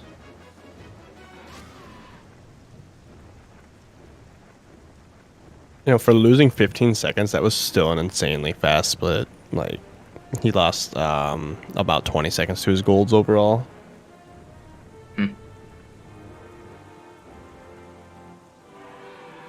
Yeah, he got fan tower and everything. Everything went well. Yeah, you could say his fan tower was fantastic. Yeah, that was a pretty good one. You keep it up, maybe you'll be as good as pun maker as me someday. Yeah, that's right. See, I was just trying to join the party. It's always It's a party with you here, man. Yeah, but 2 can play at that game. But not at this game. Only 1 person can play at this game. Yeah, unless it's 2-person 1 controller category. That's true, yeah. Good point. Let's leave that. Wolfdash no, 4 will no, be 2 players, 1 controller required. Yeah, world record's like 3 hours and 20 minutes by Adam and Kejs. Adam and Adi. Well, he missed the easy one, but he got the hard one, so it kind of nets out that way. Oh, he's on 255. Let's go. Yeah, that's what I thought.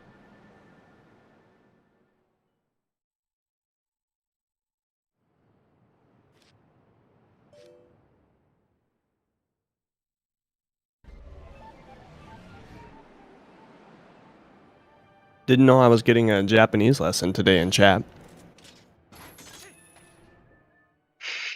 I think they're talking about Otsu or whatever. Yeah. Oklahoma State University. Right? Definitely. Better than ASU. Oh, their rob shots were really slow, but they both got really high up, so it's like, eh. Is it bad that my mind immediately went to Oklahoma State University rather than Ohio State University? Like, that immediately places me in the country, right? Yeah. Does Oklahoma even have a university? Yes, it has multiple. I thought they didn't have We've got an anything in that state. Oklahoma citizen here. I mean, they don't have any buildings there in Oklahoma, but they do Okay, have yeah, they do have universities. Okay.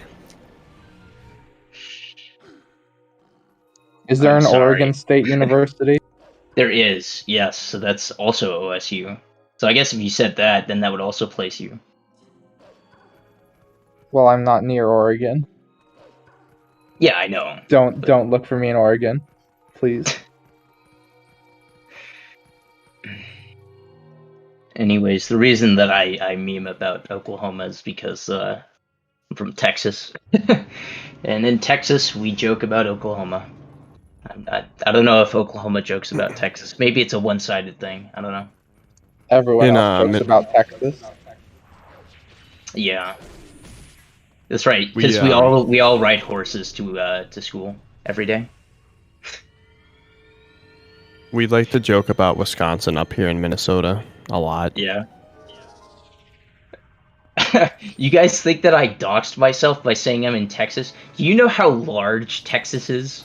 Like, oh my god. That could if you went across like suppose I stood still in one building For the next 50 rest years. of my life. Yeah, and you checked every building in sequence to try to find me based on the fact that I said that I live in Texas. Okay. You know how long it would take you to find me? It would probably take like 100+ years at least. I doubt that. Depends how many people in chat we've got on the case.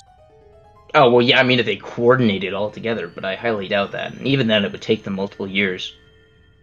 What if we sent a tornado to Texas to find you?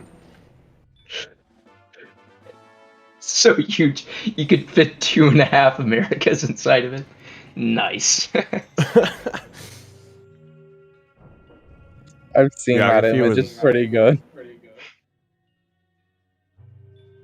GeoGuessr pros.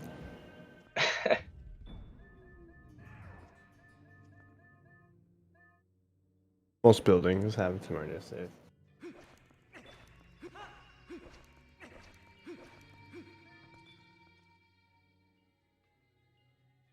Oh, hey, we have 2 people running Twilight Princess. Interesting. Yeah. What an obscure game to have 2 people doing it at the same time. How many palaces of Twilight could you fit into Texas? Or at least 3. Do you include the Zant fight or not? Yes. Ooh. Sure. Well, that's like the entirety of Hyrule you've got to put in there. Is that just like a pocket dimension or something? Or does he have like little lights on his walls around his room that like make it look like certain areas? Gotta check the room ID. It's just holograms, you know? I mean, he did make Phantom Zants.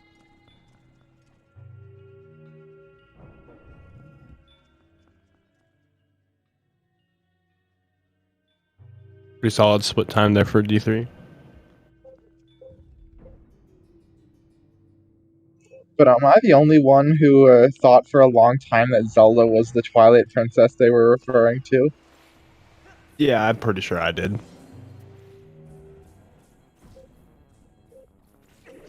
No. We're not measuring Hyrule by how many Texases. We're measuring Texas by how many Hyrules. You have it backwards.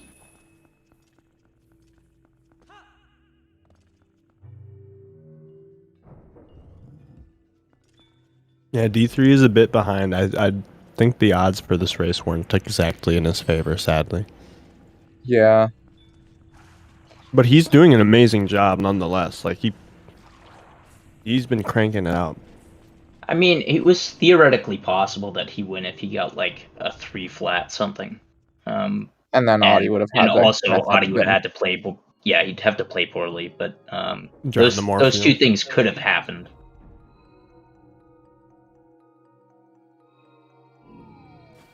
You never know. Sloth God might beat Swift Hike. Hyrule is approximately 10,000 washing machines long. We're not going to talk about the Swift Ike race, are we? No, nothing needs to be said that already hasn't been. Yeah, the race that he threw on purpose to go to loser's bracket early. That race. Loser's bracket is stacked. I don't know which one's worse. Definitely winner's bracket. My next opponent is Nimzo. Yeah, good luck with that. I'm just hoping he just dies to one bomb. How many people have to go for one bomb until they learn? Wait, did Nimzo lose to Rob? No. Oh, absolutely not. No, absolutely he not. absolutely are you destroyed Rob. It was Are you like just still in 23-minute winner's victory. bracket? Yes. Barely.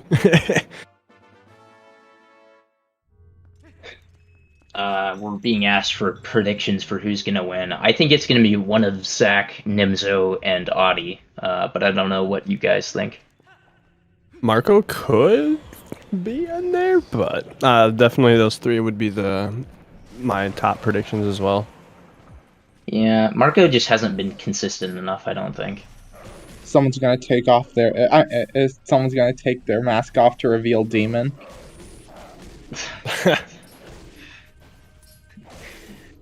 You mean you think that I'm not Demon with a voice transposer or something like that? You're someone. You are someone. That's true. It'd be hard to be nobody. Zach keeps posting his gold just did segments it. on stuff so fast.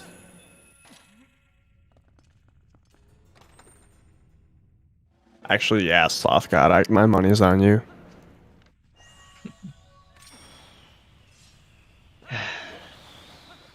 Anyways, I know we're not talking about the game, but like Palace is kind of just a giant hallway.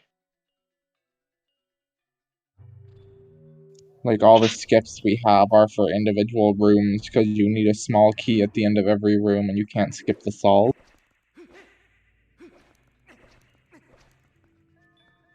Yep.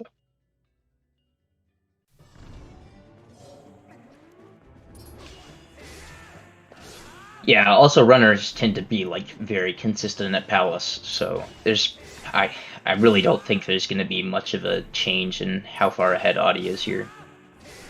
There's one room that can cause troubles, but it doesn't necessarily have to. It just like sometimes you get hasty or impatient, or sometimes just a bad spawn or something. You're talking about East Wing first room? Yeah, D3 refers to that room as the Mario room because it's platforming, and if you fall, it's doo doo doo doo doo doo doo doo. Yeah, I guess that works. It's very descriptive, yeah. Yeah, I think like- East has termed it stupid room. I call it the time loss room because it's typically what ends up happening. I just call it the worst room in the game because that's pretty descriptive, honestly. I mean, I probably still would know what you're talking about. Exactly. Dude, is D3 swapping his spinning directions mid Phantom Zant fight? Also, Zant is gonna warp here unless he kills him. He did kill him though. You did 3 counterclocks that time. Yeah, but he did, I think he did clockwise the previous time. Wow, huge raid. Wow. Welcome, Raiders, to an epic battle between these two Wolfdash racers for a Twilight Princess any percent.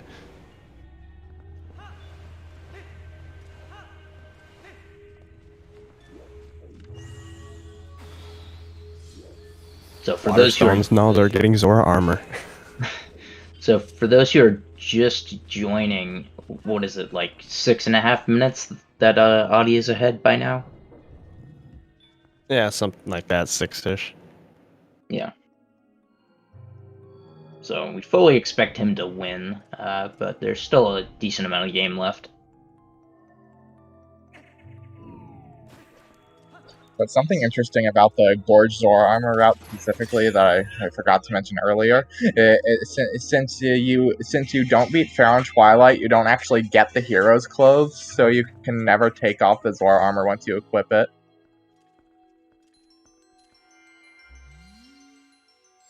Yeah, he'll just always be in those clothes forever and ever. Yeah, he's a blue man now. Dude, did Adi just gold? He did just gold. Dude, Wow. slow it down. 254 case again. Gotta get the He speed golded by police on 3 the case. seconds? That's He crazy. actually golded by 3 seconds, dude? That is crazy. Where does he split? Does he split on the text?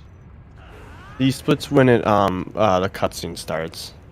So it's a Okay, I'm gonna 17-second difference. That's like an 11:23 for me. That's crazy. Yeah, below 11:20 is that? Yeah, that's insane. Actually insane. Yeah, the best I've gotten is like an 11:37, I think. So yeah, that's a lot better than what I've gotten. I think I have a Legit, 12 just- something. This late game is legit just a grind. Just the more time you put into it, the better you get. It's just there's no other really secrets or shortcuts. Yeah, but the more time you put into it, the more angry you get when you mess it up. Bruh. I feel attacked. No, Arbiter's but, like, grounds. I'm looking at you. I'm just speaking from personal experience, honestly. That was a really clean LJ there on Adi's part. See if D3 can do the time loss room. Kind of a weird spawn. The LJ Oh wow! Monka as dude. time Why and didn't you spin again? Oh No! Oh Do do man. do do do do do do do. time loss room to fruition. Can we get some F in chat? Just one singular F, please. I think I was co-commentating once where somebody like tried to claim that this wasn't the worst room in the game. They were saying some other room, and I don't even know which one it was. It was just ridiculous though, because this is obviously the worst. Obviously, there is no competition. Yeah. I think they might have said like Stallard or something like that. I mean, Stellar is pretty bad, but not this bad. Ballard's bad, but you expect it that way. So it's like there's nothing you really expect to be bad in that room. It just ends up happening. So D3 is not going to PB with this run, but his PB, to answer the question in chat, is like a 3 flat 30 or something like that. Yeah, it's 3 seconds behind mine, silly boy. He's gonna bop me here soon. I think he can get sub 3 with Zora armor, to be honest, if he keeps it up. Would that be the first? I think it would. I thought I think Bruggles so, got yeah. it. No, Bruggles doesn't use Zora armor. No, yeah, he never got a sub 3 with it. I think he got a PB at some point with Zora armor, like way back in the day, but it was like a 301 or a 302 or something.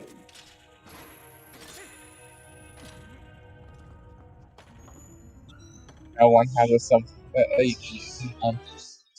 obviously, a lot of people have sub 3 with Gorge, Zora Armor, Skip, then Devils, and the first skip of Light, sub 3.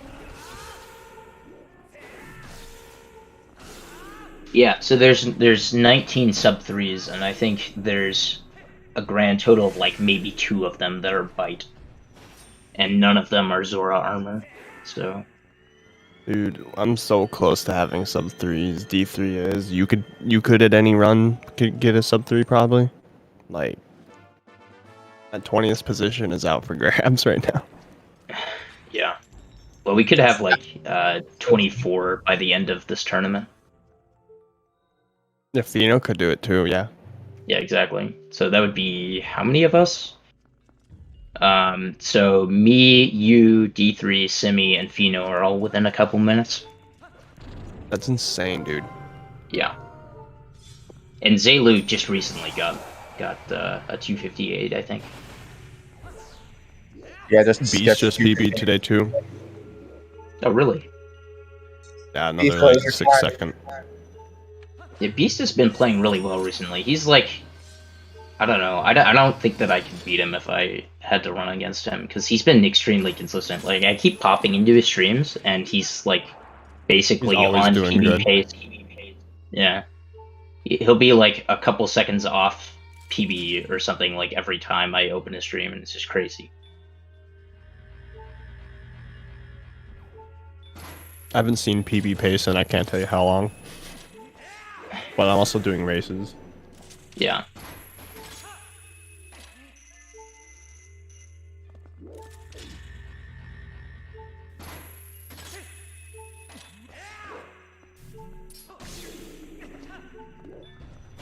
This was asked a while ago what type of time we think Audi is gonna get. He's probably gonna get like a high-ish 255, is my guess. He's not Zelda- on world record pace though. If Zelda's nice, yeah, it could be 255s easily. Yeah, I mean, if Zelda is like normal, then it's probably very realistic to get a 255. If Zelda is nice, then he could get like a low 255, maybe. If he matches his goals from here on out, he'll get a 254. Well, he won't. But yeah, So, like, no, he won't. He's probably losing time to this best already. Although I don't know how much.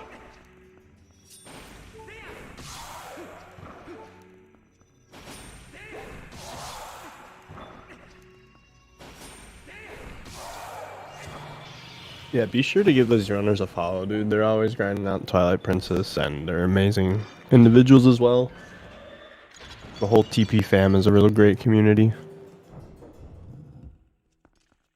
Yeah, so he just lost like 10 seconds to his gold there. So he's back to like low 255, best possible time. So, like I said, I could definitely see a high 255. If it's not a high 255, then probably like a low 256 or something. Cash out points, okay.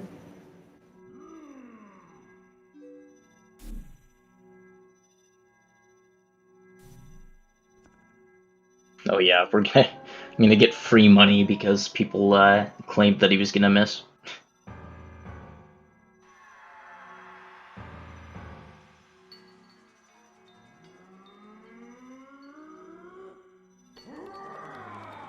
If you look really closely, you'll see D3 losing a bunch of time to rolling right here. How closely do you really have to look? You don't. It's just obvious at this point. I guess to an untrained, like to a casual, I guess you just don't realize it. Like it feels slightly slower, but like you don't really know it until you're a speedrunner how annoying it is that you lose 10 units of speed on a slope.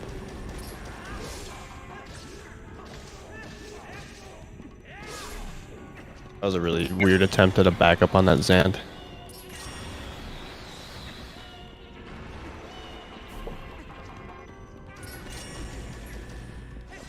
Oh, he almost wrecked that cycle. D3 got a What? yellow review. Nice. Good job. Oh man. Alright, so Ade can't die to this phase. Otherwise D3's gonna catch up.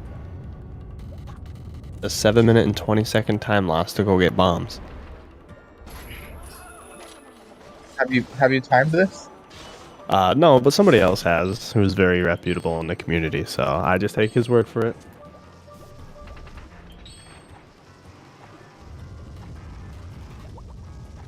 I mean, he still has more bombs to use if he dies in this phase. He's not gonna die in this phase. But even if he did, he has more bombs. Yeah, it just doesn't matter though. He's gonna be just fine. Yeah, dying in this phase is like, that's on you, if you do. Yeah, this should be like extremely easy and consistent. I did Rocket Link here in my last race. Yeah, Oof. well, just don't do that. Just like wait slightly longer to press A. Yeah. In my last race, I opened the chest early before emptying all my bombs, so I had to get the water bomb back up in lake bed. You mean in City? That's no, it's because I did it in lake bed, so I had to go get bombs immediately, which is only a 5 bomb instead of a 10. That's not the second one. Yeah, and I just didn't get bothered to get the city one because I know Hyrule strats and 2 bombs is enough for Zant. Run's already dead at that point, I guess I don't care. Where are the lake bed backup bombs, anyways? It's in the Actron loading room to the right.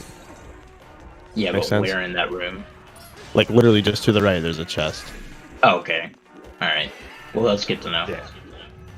You have to go get the Deku Toad small key, you run over there quick, grab it, and then proceed. If you Yeah. get 1 bomb, 2 bombs for Zant, and then 2 bombs for Hyrule, it will work out perfectly. You don't, or I guess you'd have to use ball and no, chain and how do you- arbiters. Oh, you still got it. Okay. That phase is Yeah. so silly. Yeah. Tell me about it. I lost like Which is 40 why we seconds need to to- that. It's the whole reason we need ball and chain in this whole run. Yeah. It's just to use it for like 2 uses. Just to hit some dude's foot.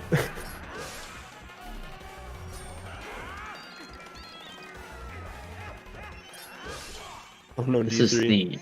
that's the most interesting room I've ever seen there. That's interesting. Have I said interesting enough times today? I'm not sure I have. Isn't interesting just a euphemism for something else? Yeah, I mean most people who say interesting just mean bad at this point, but yeah.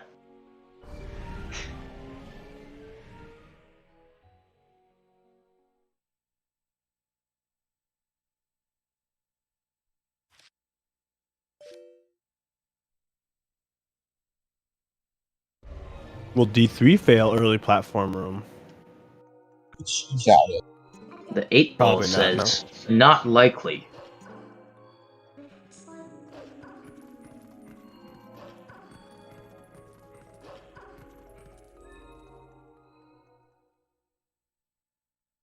Oof. That makes you better conversations. I don't know if it's faster to grab the platform as early as he did, or is it to just jump straight up onto it? I have no Body idea. seemed like the tiniest bit faster when he jumped straight to it. Oh, he's gonna try this risky LJ jank setup too. I don't know why you aim so Okay. high. I don't know. I just aim at like just slightly above like face level. Yeah, that's what I do. Super clean. Yeah, that post-match LJ skip from Adi. Yeah, that's nice. That LJA that D3 did is pretty darn consistent. It like once in a blue moon it won't go out of bounds. You can still react in time.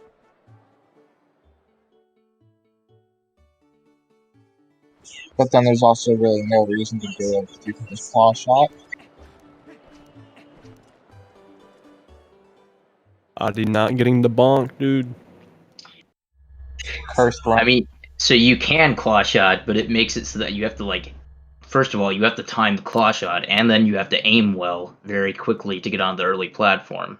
So I'm not sure why you would do it, especially if you don't do the LJA at the very beginning on the lower level, which I don't.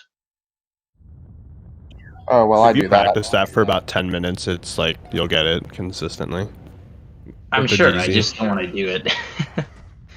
There's Yeah, no makes reason sense. to. Makes sense. Like if you already have a method that works, basically all of them are pretty much the same. Yeah, it's like a second difference for any of the timings.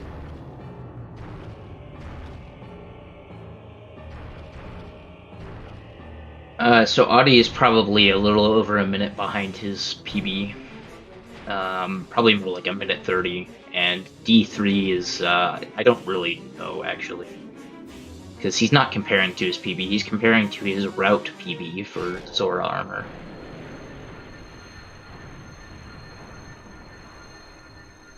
Okay, yeah, Dean answered +3. There you go.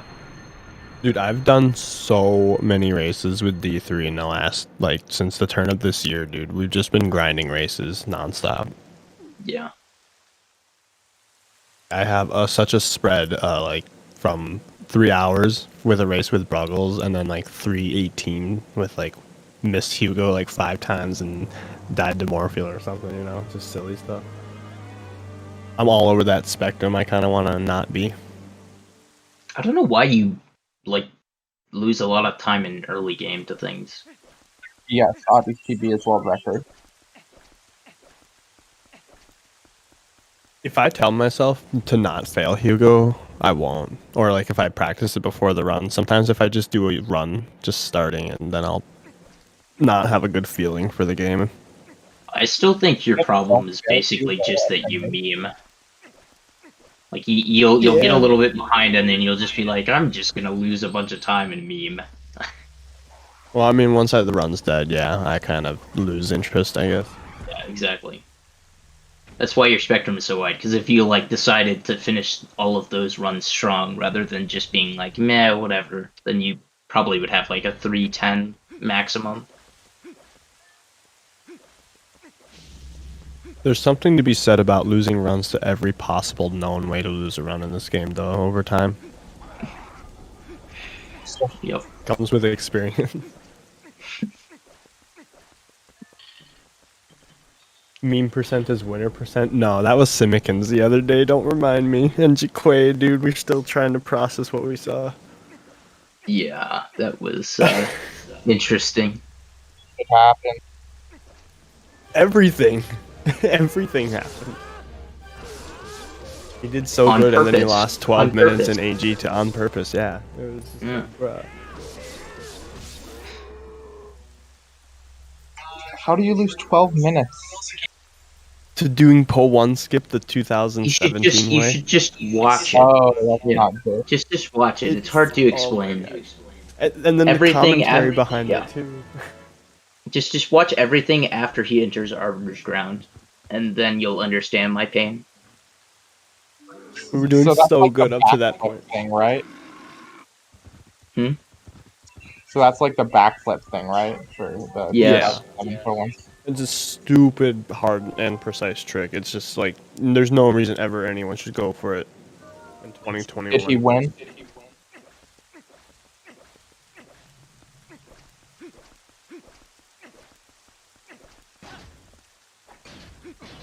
Audie's losing some time here. Did he equip iron boots and land wrong? Yes. Yeah, I've done that a couple times. And you just like equip iron boots too long and Palace is all of a sudden slower. So does it actually save time to take the time to equip Iron Boots just to save a little bit of time on that drop and then the one from the chandelier? I've got iron boots equipped there just so I can mash the equip button for the mid-apex skip. Yeah, there's that, but I honestly don't know because if you don't put on iron boots for that little double hop down, it's just a single hop.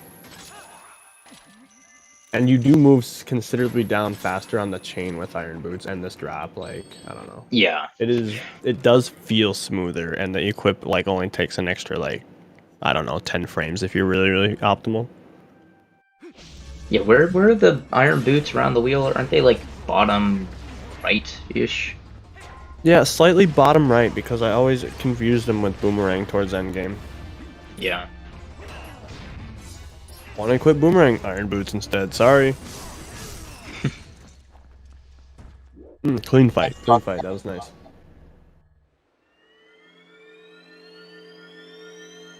Ball and chain there is deceptively hard. I use a claw grip to like make it quite easier, I guess. Like, oh, I do death sword too. I have like swinging your sword with B, and then I have my index finger over Y. I will go to my grave avoiding claw grips. Dean, do you know Yeah. which Dynalpho strat Audie does? I think he does Rang. Oh, I lame. think. Which I personally like better. Yeah. Well, you're just wrong, so it's fine. What's the alternative to boomerang? Oh no, he's you doing can that. like no, he's not. He's doing the boomerang method. You can like walk toward. You pull out a bomb immediately. You start walking towards the Dynalphos, and then as soon as they notice you and start moving forward, you stop. Then once they stop again because you started moving forward, you basically walk forward and like throw or something like that. I'm not sure I explained it correctly, but you basically manipulate them till the bomb goes off by just like moving forward and then stopping, which confuses the heck out of them. And then when you throw the bomb, they like look at it for, I don't know, a half second, which times out with the explosion from the beginning of the room. Yeah. Which is, but I thought it was weird because he looked like when he pulled the bomb out at the beginning of the room that he was gonna do that strat because it'd be quicker to roll to them to get their attention quick to lure them to the door. Yeah, you would think so. I'm not sure why he pulled that bomb there. Maybe it was just like overlapping muscle memory that he's trying to figure out. Yeah, who knows? He's cranking that through this high roll.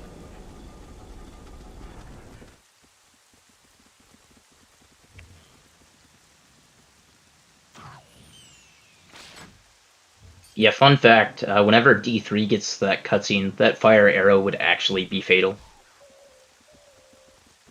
A lot higher How much press. damage does... I Much actually damage is don't a fire remember. arrow? I think it's like 4 hearts, but I could be wrong. With Zora armor? Yeah, that's probably right. How much damage is lava falling into lava with Zora armor? Didn't I, like, just check this or something? It was like, was it 2 8? hearts? 8? I don't even remember, honestly. I thought it was less than tested 10. 2 hearts is default, but what's the multiplier for Zora armor? I forget. I thought it was 8 times. Yeah, I don't know. I 4 think times sounds more legit, I guess. Maybe, I don't know. I'm pretty sure Well, then- Argarok and the Armagomoles are do the same amount with Zora armor, and it's like 5 to 10 hearts on HD or something like that. It's a little OP considering in HD the most powerful thing was a giant pig that did 3 hearts. Yeah, exactly. And that was not even an enemy.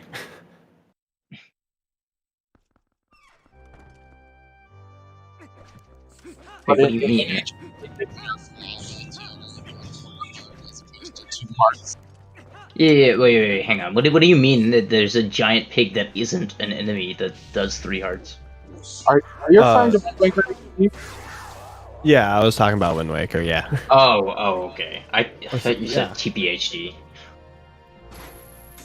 No, Just it's just interesting because like nobody ever really worried about dying in Wind Waker. But I think they did try to boost some difficulties, so I guess they're like, oh, fall damage. And double damage is wolf, question mark. Yeah, but every other enemy does like half a heart, except for King Boblin, who is strangely extremely powerful. Sure. Nothing is as powerful as King Bulbin, is it? No, he's the most powerful thing in the game, unless you're like getting hit by certain things while wearing Zora armor, in which case Other you than can take that, more damage. mild. Other than that, mild, yeah.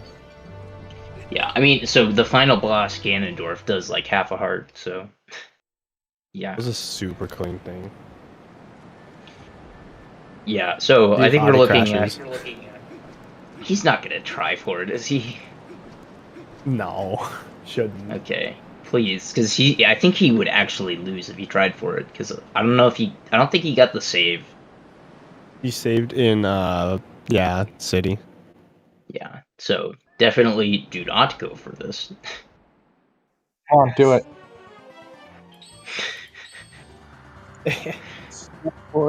Sketchy. I guess if you go super early, there's like no way it can happen. I think there's just better places to equip.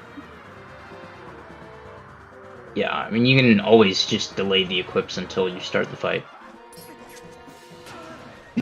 Equip it anywhere between your last use of the spinner and entering Zelda. Okay, so we're looking at high 255 or a low, what's it called here? A low 256, right? It's a good Zelda so far. Yeah. We're on I 3. think this is good through the second lightning. It's nice.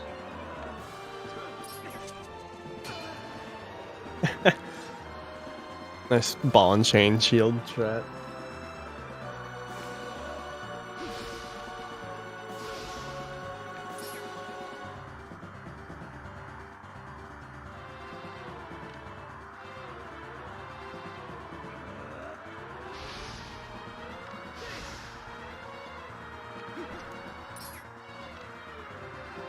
Is this the second wonder if- cycle, the seventh one here?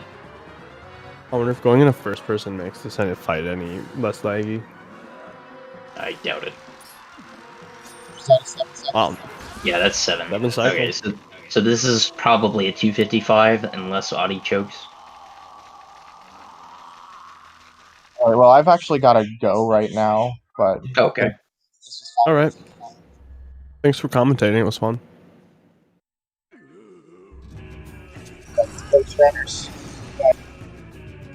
Yeah, GD.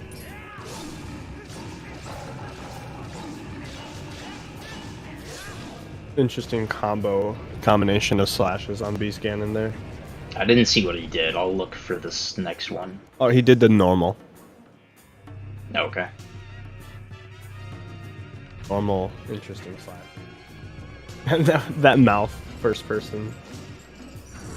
Like, literally see it up straight into Ganon's mouth. I didn't realize how, like, blue it is. Like a blue-green mouth.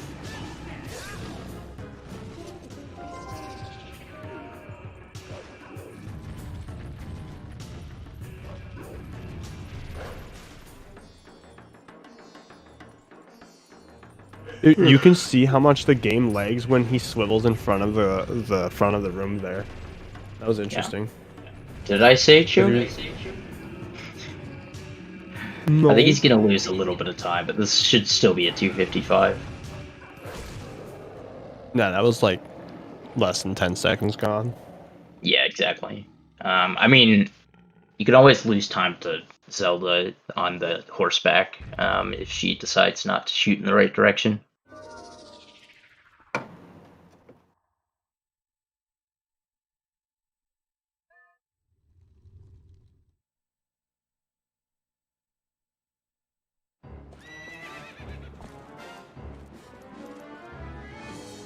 Alright, let's see if he gets the shots off correctly here.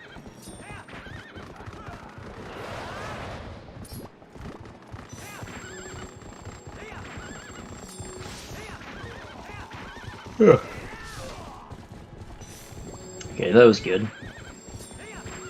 You got that one as well.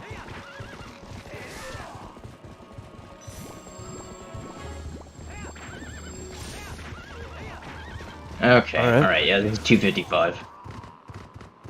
It's like a 255-52, I think. Probably.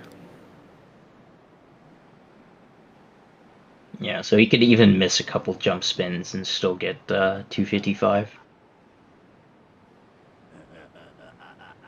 So very nice run by Audi. Yeah, very, very clean G's. JD is mad that this wasn't a 253. Yeah, we all are, but we'll have to settle, I guess. Yeah. JD is mad that Trez's prophecy wasn't fulfilled.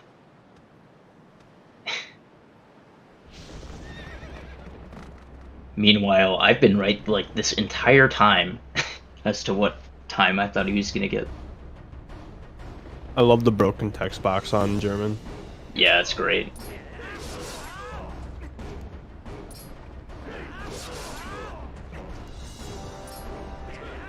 Yeah, did he done? 253. Okay. Very nice. Did he done? He Yeah, should done. it said he finished first place like 30 Okay. seconds ago. Nice. All right, I'm just making sure because it hasn't shown up on the layout yet, as far as I can tell, or at least it hasn't But he's- shown up on the commentary thing. Yeah. Okay. Apparently, he didn't done for like until just now on the timer, or at least the equivalent to just now on the timer. Anyways. No, his done is, oh yeah, 30 seconds difference. Yeah. Oh yeah, D3 sometimes there's jumped a into the weird void. disconnect. Yeah. Void.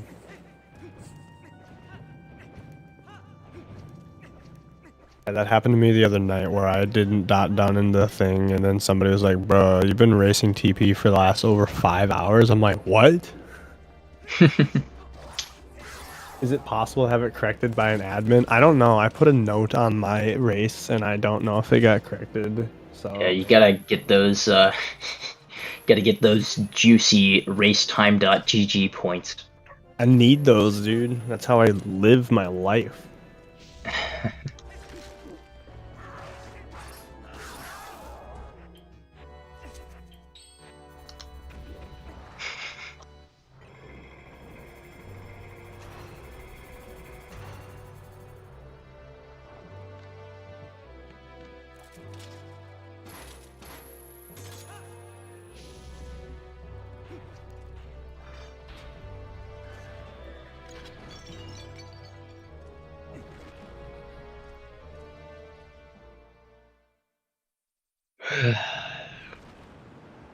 Okay, so we're gonna see if D3 gets a good Zelda here. So what is this, like a 303 realistically?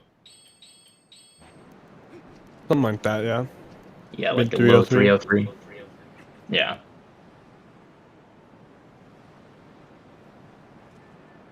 Oh yeah, I guess he doesn't split after Hyrule. He split the do that. It doesn't make sense to me, but okay.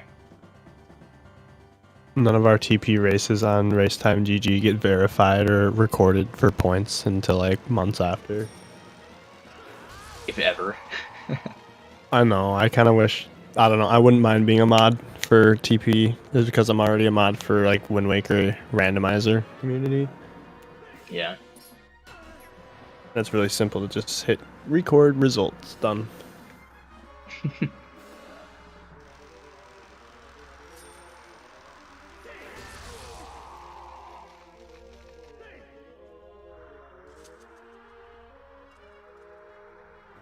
I think this is still a good Zelda so far. I'm pretty sure he got the second lightning on the third cycle.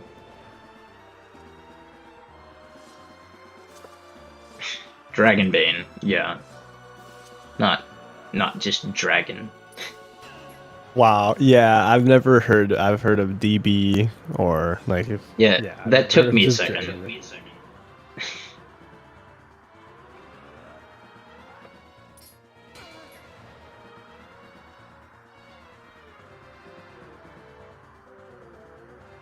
D3 spoilers, come on, man.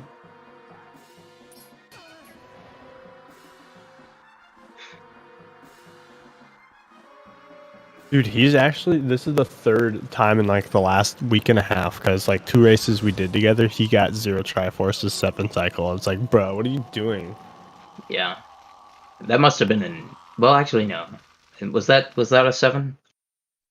Yeah. I know he would have lost time from tower, so I was like trying to make the time loss on that segment from Zelda and not just the tower.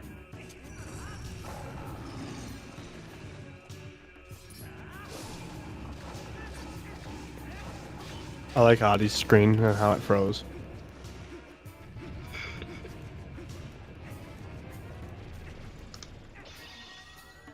Dottie gonna come in for an interview? I don't know. I don't know if we've asked. I mean, I can check the race time thing.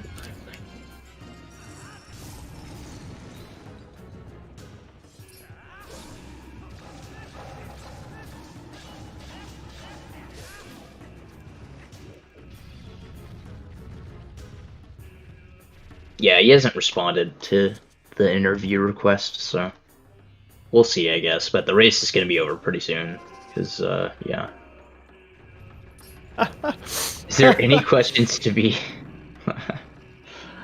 Okay, That's right. I don't think so. I mean, the run was just good. I don't know what we would ask about. Yeah, it was just clean. Yeah. I mean, there were like some flubs. There were some flubs in the early game. Just like I remember a few kind of small time losses that were not totally necessary.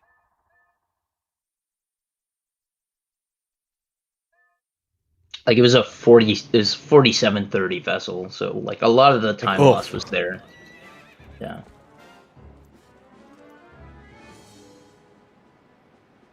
I mean, I would kill for insane 47 palace, vessels. dude. Yeah. That was insane palace, dude. Like that needs to be a highlight split. Wink wink.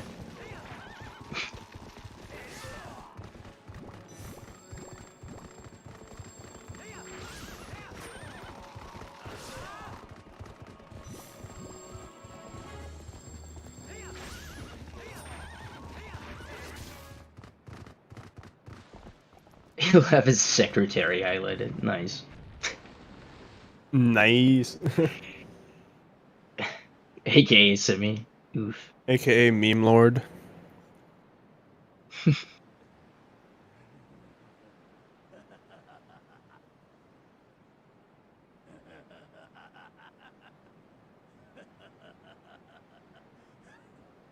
AKA Barcode.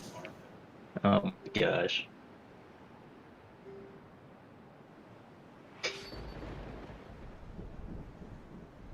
Simi is simultaneously Barcode and Mr. Man. Obviously.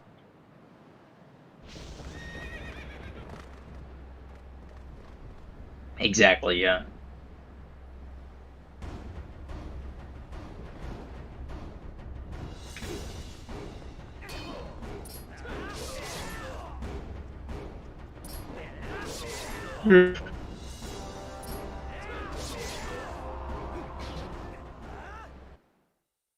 Oh, he like just missed. He just missed the meme time. Dang. That's sad. He could have gotten a 303.33. Shame. But yeah, congrats to D3. That's like a good race. It's just he was going up against God, so he ended up losing by like a seriously large amount of time.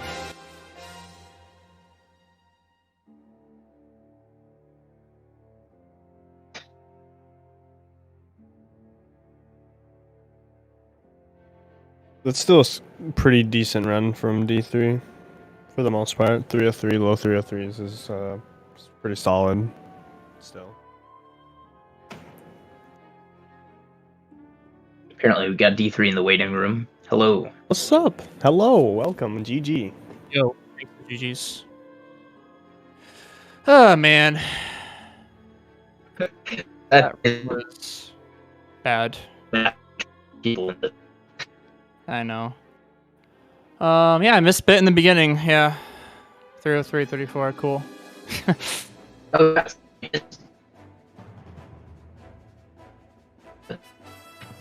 again. Wait, you're like, cutting up for me majorly. Oh, really? Yeah.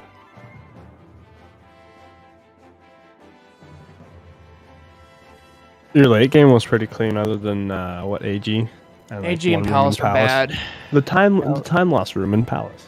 Yeah, but again, always falls there at least once. But this run was actually pretty fucking good. Like early game to like mid game was like pretty decent. Your movement was super like crisp.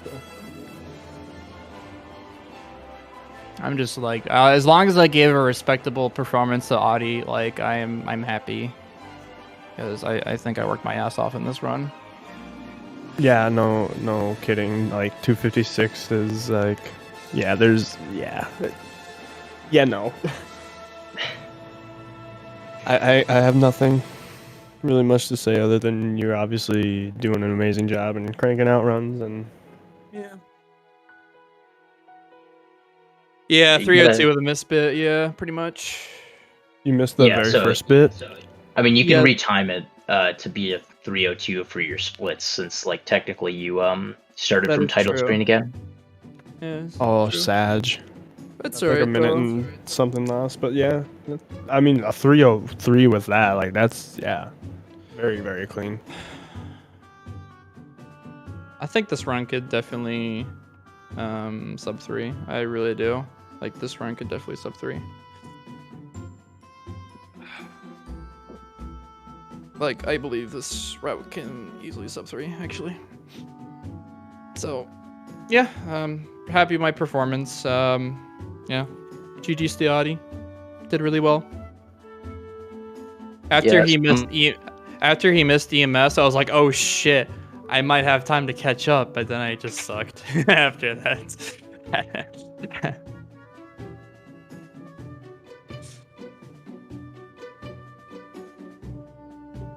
Playing Marco in a couple weeks here. So what do you think about that? Wait, what? Huh? What did you say? Sorry, cut it again. Oh, really? Oh my Yeah. gosh. So you have a pretty good chance of facing Marco in a couple weeks. All right. Yeah, so I don't know what you think about that. I mean, maybe, yeah. I think, you know, as long as I keep getting opponent slide and just doing runs, I think I'll be fine, honestly. Like, Marco is really, really good. He's super good, but I feel like, he makes some mistakes, but he's still a really good runner. Like, I've heard he died to Morpheal in, like, when you versed, like, in Simi or something like that, so I'm just like, you know, maybe Morph will just give him bad RNG and I'll just get a free Morpheal with Zora armor, you know? But yeah, I don't know. Gorge GA can easily get 254, yeah. I like this run a lot. It'd be cool. Has anyone gotten a sub 3 with Zora armor before or no? Does anyone know Not this? that I'm aware of, no. If Adi were to run it tomorrow, he'd probably get it. Ah.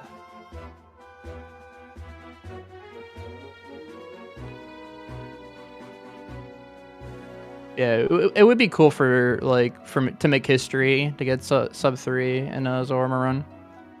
Not doing the slide, just Not buffer doing it, the forehead. slide, just buffer it, idiot trick. Buffer it, easy.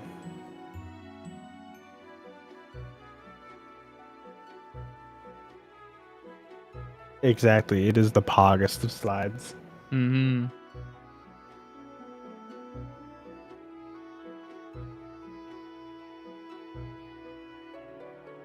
Exactly. Yeah, the fact that I had like an 836 iron boots and I was still able to 303, that's kind of crazy. Want to get 55 with bite route though eventually? Oh, okay. That'd be cool. That'd be sick, yeah. Get a 55 with a 2017 SVA route.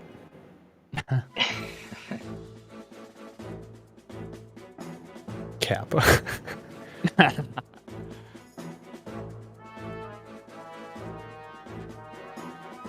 Yeah, and that I think like the only big problems with this run, like overall, like I don't know if you noticed, but when I was doing pillar clip, I kind of swam back up because I was scared of my air meter. So I actually kind of golded claw shot by quite a bit in that spot. That was a but really clean claw shot time anyway, even with that, yeah. 4409. Your pillar clip was way faster than that Case Master, guys. You almost had the instant clip. Yeah. I try to go for it. It's fast. Why not? It's risk. No disrespect to the amazing runners, not at zero all, just all disrespect, dude. kappas. All kappas, dude. I mean, I basically learned the game from him, so I'm allowed to roast him, right? I'm just copying him. Again, all I wanted to do was just perform give an exceptional performance because I know Audie was gonna beat me no matter what. So I was like, let's just try and have a good run. A low 3:0 time would be great, sub 3:05, and ended up pulling it off. That's really nice.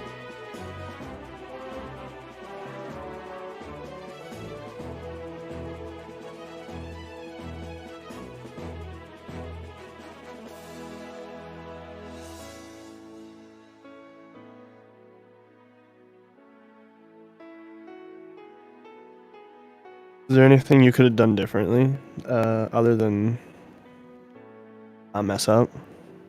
I mean, I honestly, I was really nervous in the beginning of I was really nervous in the beginning of the run, and then I needed to calm down. I just kept playing, and then I think as soon as I got to Elden Vessel, I calmed it down.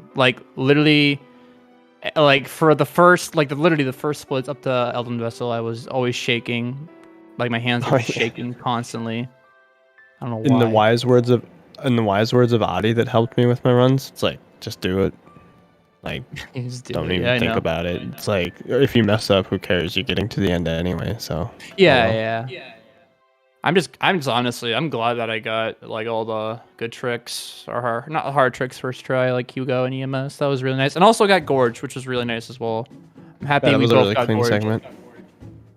Always good to see your opponent get Gorge and then you get it right after, or vice versa. Keeps the route nicer. Yep.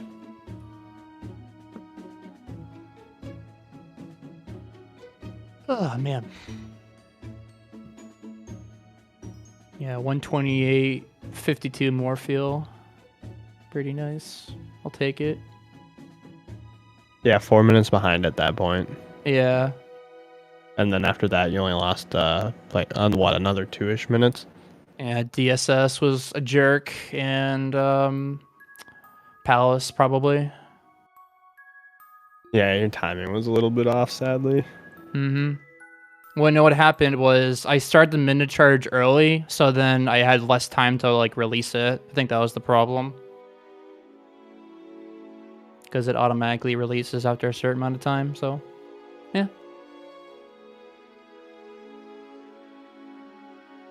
If I could if I could just do the same thing this run every single time and be this decent, that'd be great. Consistently low 3:0 times, it's really good. I was 2 minutes off. That's what I was saying. Yeah, I was literally a minute off PB. Not a minute off PB. I was 3 minutes. I'm 3 minutes off my real PB, which is kind of crazy actually. So. And for a 3-hour game, obviously, that's still pretty big. Yeah. With so many variables and things that can happen, especially a bit in the beginning and stuff. It's your Pog slide, you have your Gorge Void and a Pog slide. That's more frame perfect tricks. Yep. Lots of opportunity for 1 minute time losses and such.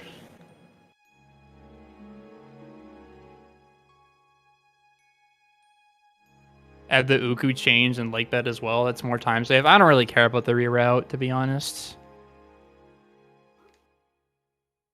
You got to get the Escort Rupee. You got to practice that.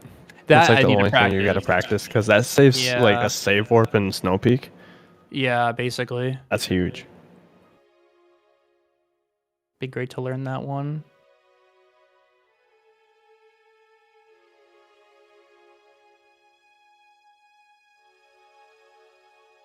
I don't have any more questions. Yeah, that was really good. Any other questions for me or Audie, either or? Yeah, not really. Okay. Well, right. Yeah, what time are we racing tonight? That's a good question. I'm gonna join you guys. Let's go, Jaquade. Yeah. I guess I'll do a race with you guys. You guys are the homies. Unless you want to, you get 3 any% in one day. Yeah, why not, dude? It's fucking. You're insane. Let's just do another no reset, man. Let's just do it. Oh my god. Consistency. Let's just do it, man. I don't care. Sub 3 next run. Here we go. Yeah, it's sub 3 next run. Save free 1 minute from getting safe bet. Easy. Always compare against your latest run. Yeah.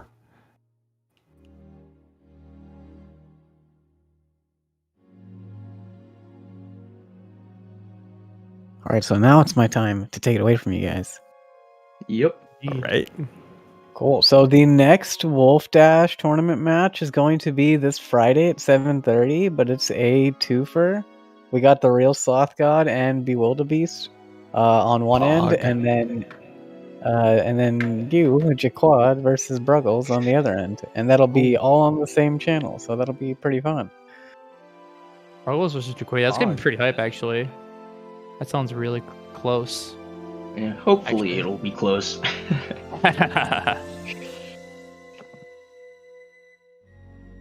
But yeah, in the meantime, make sure to follow the runners and all the awesome comms. You did a great job today.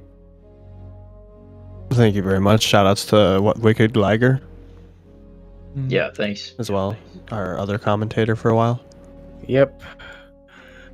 And then I will go ahead and send us over to the Ethernet boys. Looks like he's doing some practice, but it works. He's been a commentator here before, so Hog. seems like a good target. And I rated Swift yesterday. But yeah, thanks everyone. See you for the next one. See you. Alright. Thanks for joining us. Yeah, thanks. Yeah, no problem. I'll see you guys later. I see ya.